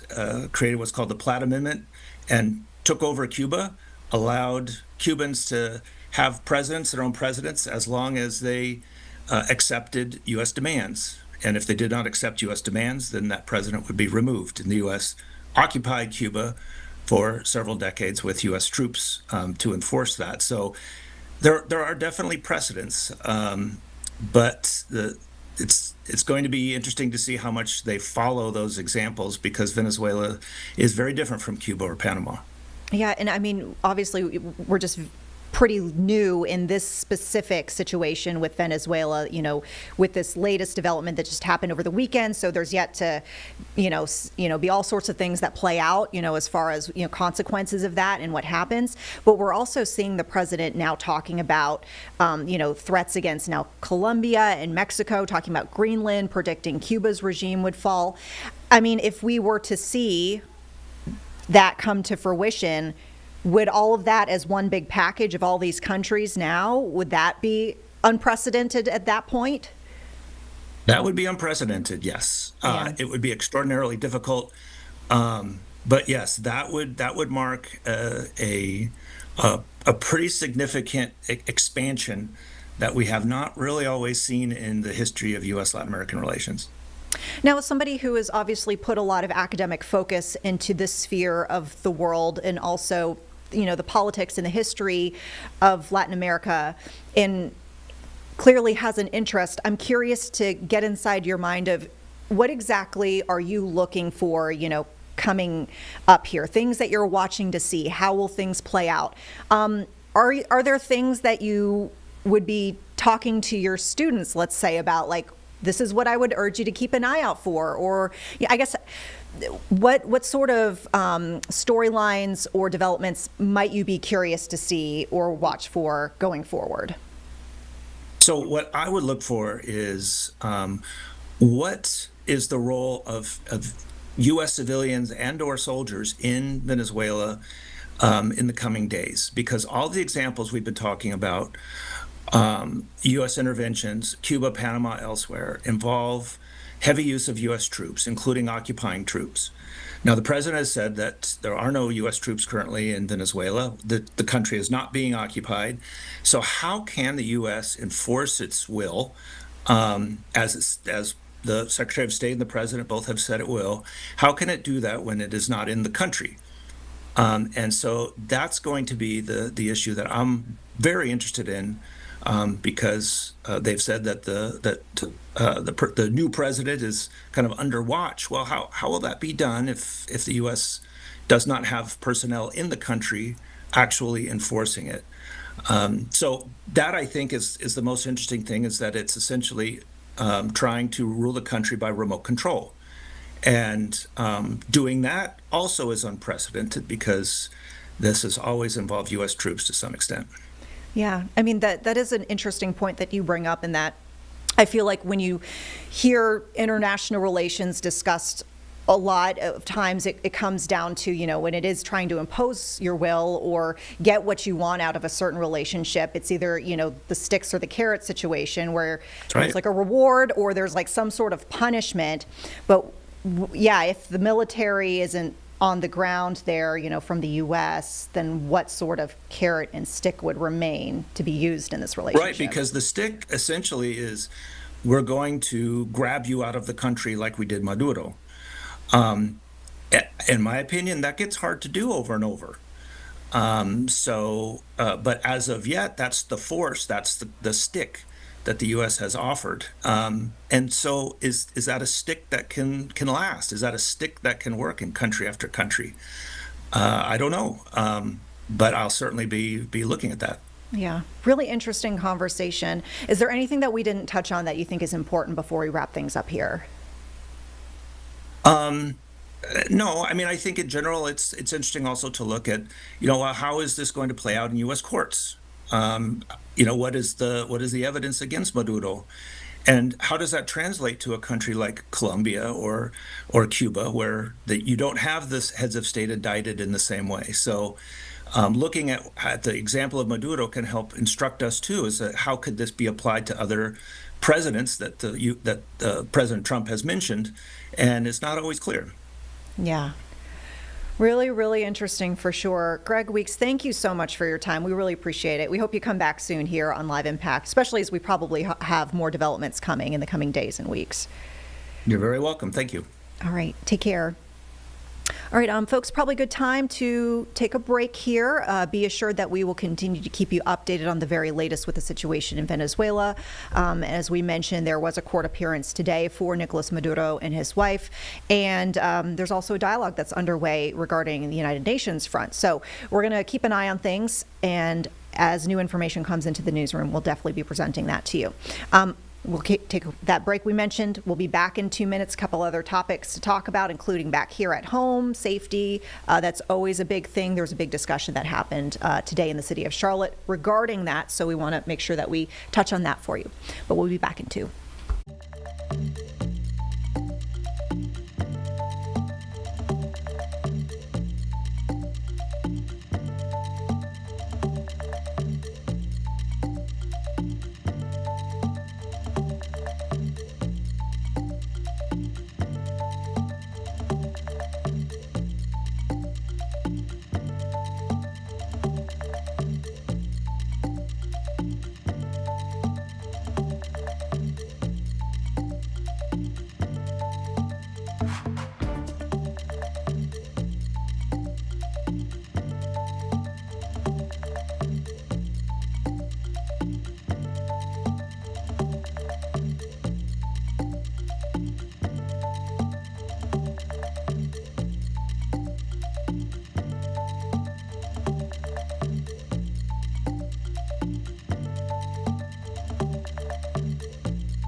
All right, everybody, welcome back here to Live Impact News. I'm Vanessa Rufus. We are now towards the bottom of the hour. We want to talk about things back here in the Charlotte area. We know safety has been a big dialogue with specifically public transit and also just violence, youth violence. But we wanted to dive into this meeting that happened with the Charlotte Safety Committee. This is a committee that reviews and they recommend policies to basically make things safer in the city for both people who live here in Charlotte and people who are visiting. So they just had, within, I'd say, the last couple of hours, this meeting, and it looks like we've got various folks from across city leadership participating, including, looks like the new police chief, Estella Patterson. So let's go ahead and listen into a bit of that right now.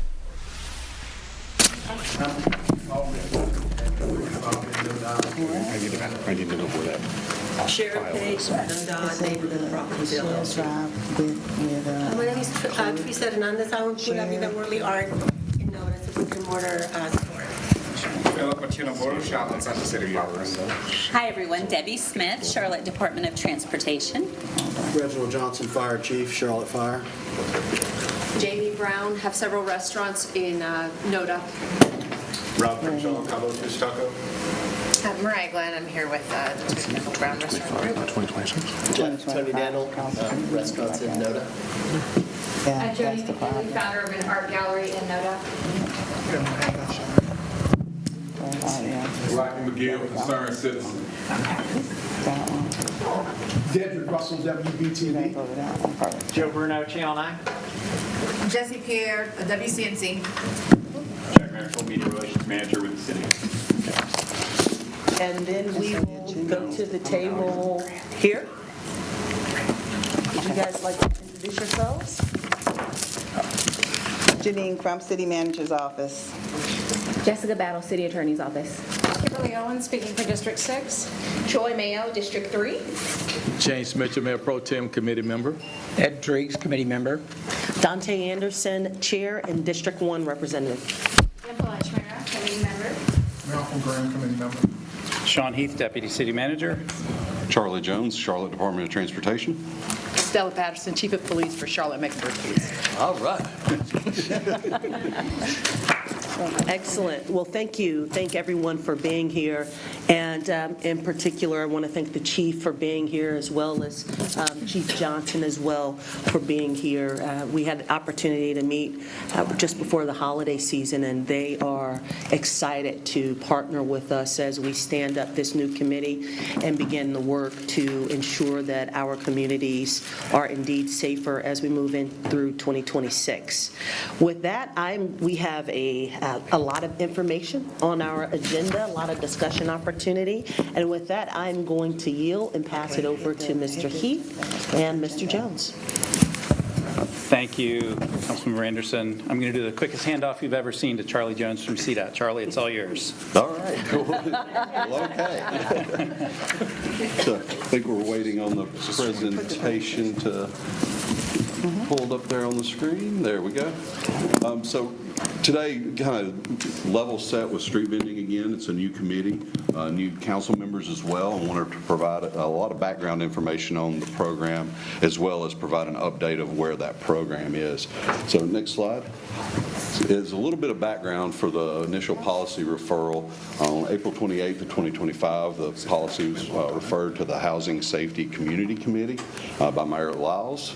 May 5th, we had some initial discussions with that committee, held a public input session on the 22nd that included not only brick and mortar establishment owners in the NODA area, but also artists and other concerned citizens in that area. On June 2nd, the committee approved 2 policy recommendations that we'll get into in a little bit. And then on June 9th, we had a council action review discussion. And on June 23rd, council approved the expansion of the congested business district boundaries and increased fines within that district and created a pilot NODA vendors market. On July 30th, we actually had the permit portal open for people to apply to vend in NODA. September 1st, our first permitted vendors began selling items in NODA.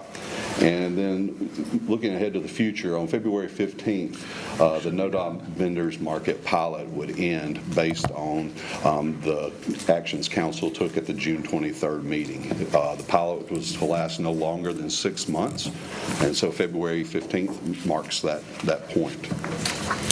Little background on congested business district. So the original congested business district was primarily in Uptown. It was established in ordinance, Article 8. Prior to the NODA policy action, the most recent expansion to the CBD was in 2016, and that was to encompass a larger area within the central business district.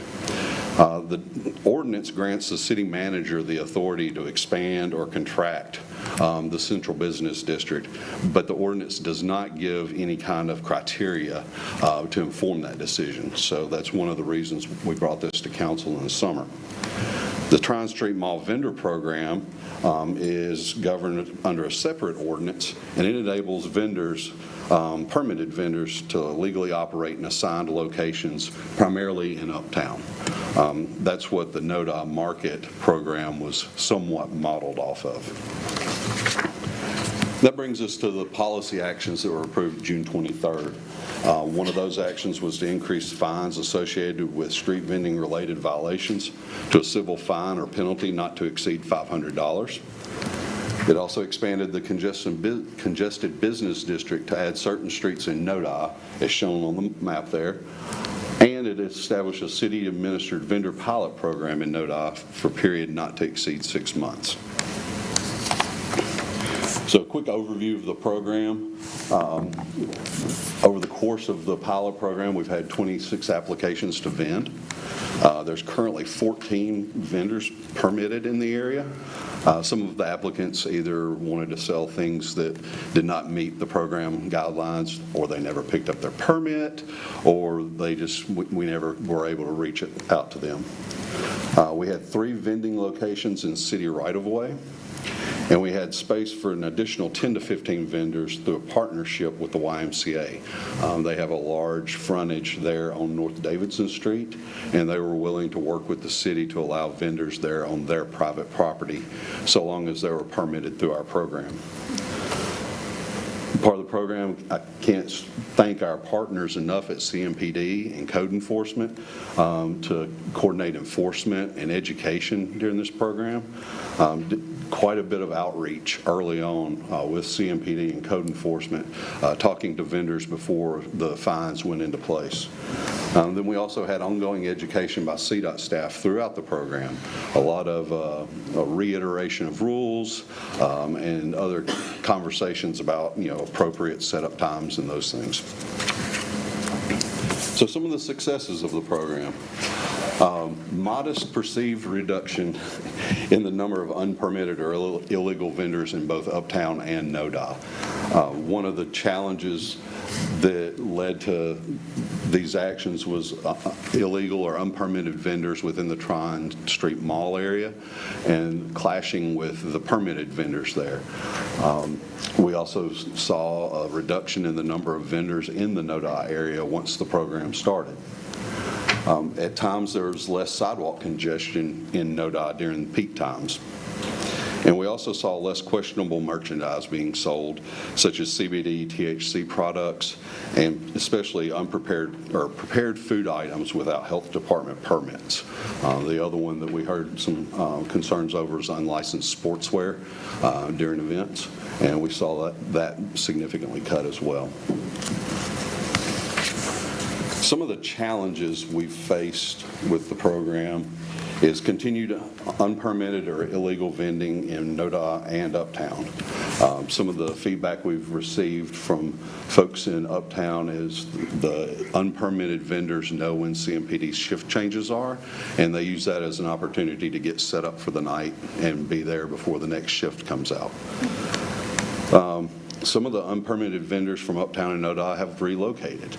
That was one of those unintended consequences that we discussed at the committee back in the summer, and we did see that there was All right, folks, and you hear this ongoing dialogue, which is also touched on just in the last couple of hours ago, regarding street vending and safety, specifically in the Uptown and NODA areas. We're going to return to this conversation from just this afternoon in just 2 minutes, but we're going to take a quick break. So stay with us here on Live Impact News.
Hi, folks. Welcome back here to Live Impact News. We're going to jump back in with this Charlotte Safety Committee meeting.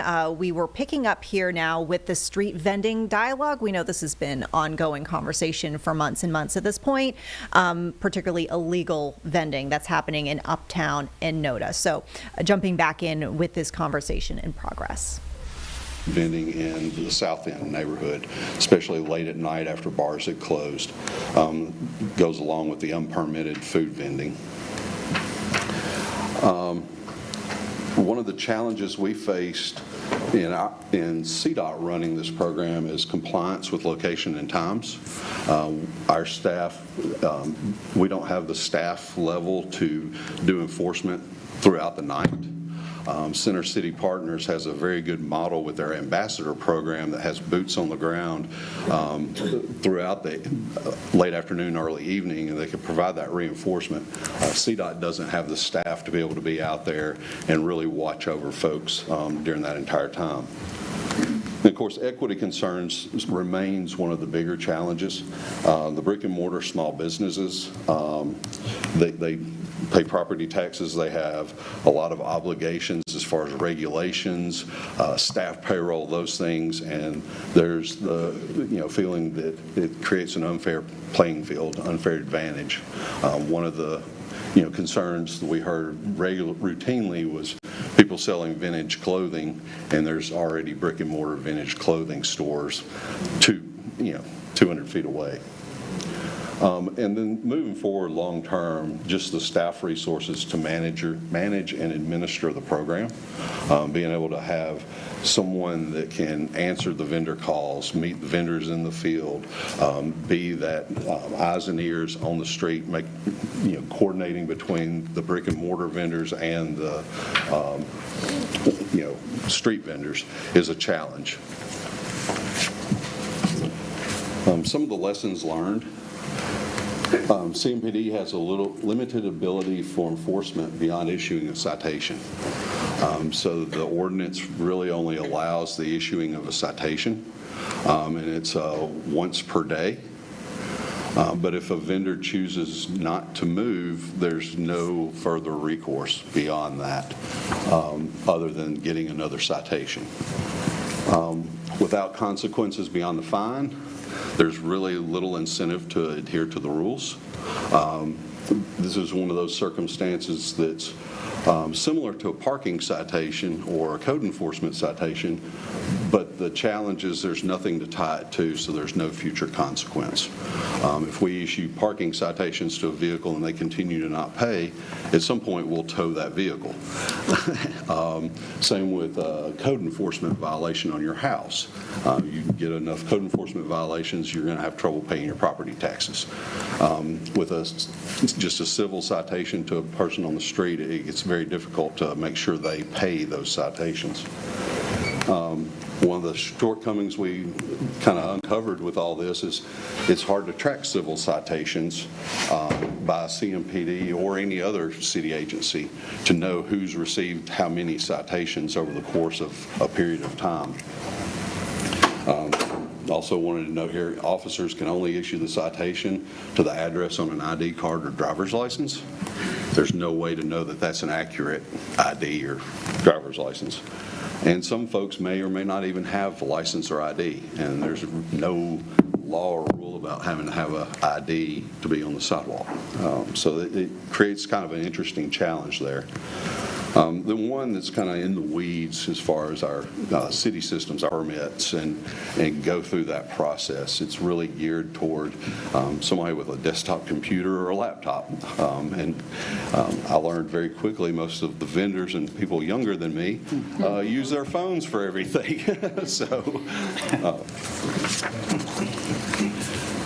So shift gears a little bit to some benchmarking. We did benchmarking last year and really looked at street vendor policies across the nation and in North Carolina, look for insights. Compared to Charlotte, a vast majority of cities have more stringent citywide vendor restrictions. Just a quick flashback to the summer. In Charlotte, it's legal to vend everywhere except in the CBD designated area.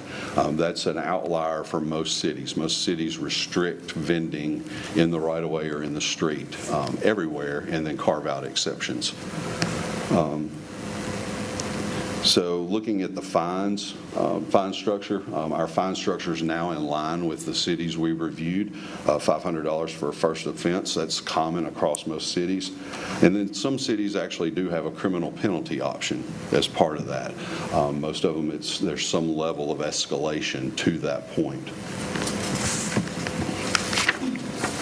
So it brings us to the policy considerations and how do we handle the different pieces of vending in the city of Charlotte. First policy consideration is how to handle the conclusion of the NODA market pilot. Our staff recommendation is that we sunset the NODA market program at the conclusion there on February 15th and retain the designated streets in the CBD. That means essentially street vending would not be authorized in the right-of-way in NODA. This recommendation doesn't require any policy action. The way the ordinance is written, it'll sunset and it's done. Some of the rationale behind retaining the CBD designation in NODA is the infrastructure in NODA isn't built to support people doing anything on the sidewalk other than walking. It's not a wide plaza area as you would see on Tryon Street.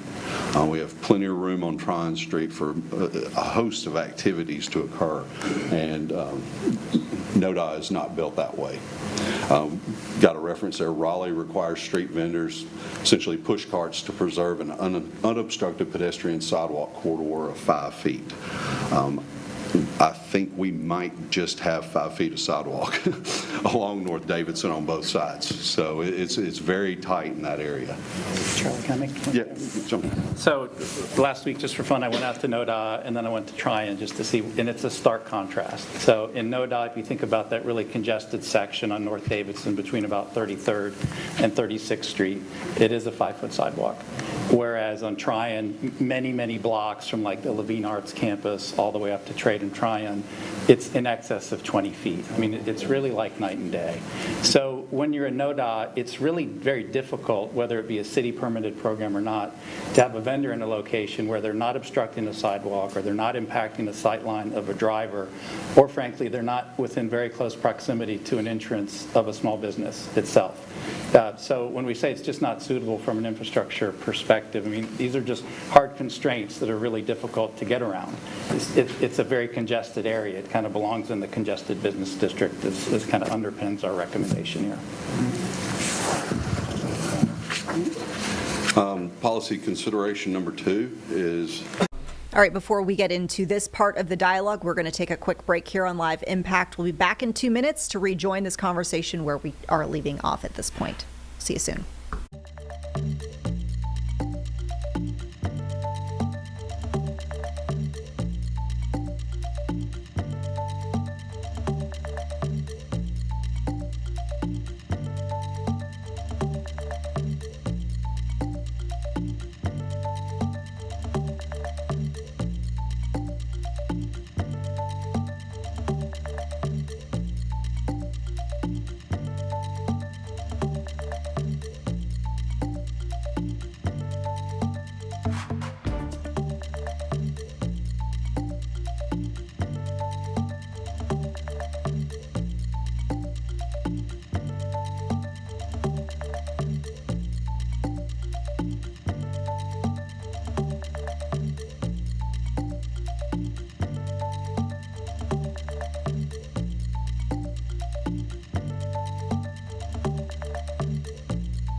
All right, thanks for sticking with us here on Live Impact News. We will turn back to this Charlotte Safety Committee meeting in progress here, talking about illegal street vending. They're looking at a second policy consideration. Now let's take a listen. In areas of increased congestion and space.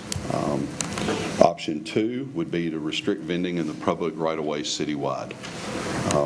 Our recommendation is pursue option 2 and just have a blanket expansion of street vending regulation. We would, of course, maintain exceptions for city-authorized programs administered by nonprofit partners that manage municipal service districts. That's right now the best example is Center City Partners and that partnership we have with them. Also continue to allow vending during festivals and other events is currently codified. That's spelled out in current city ordinance that those markets can have vendors within the right of way. And we'd also, recommend exceptions for youth vending, Girl Scouts, lemonade, fundraisers. Don't want to have the kids in the neighborhood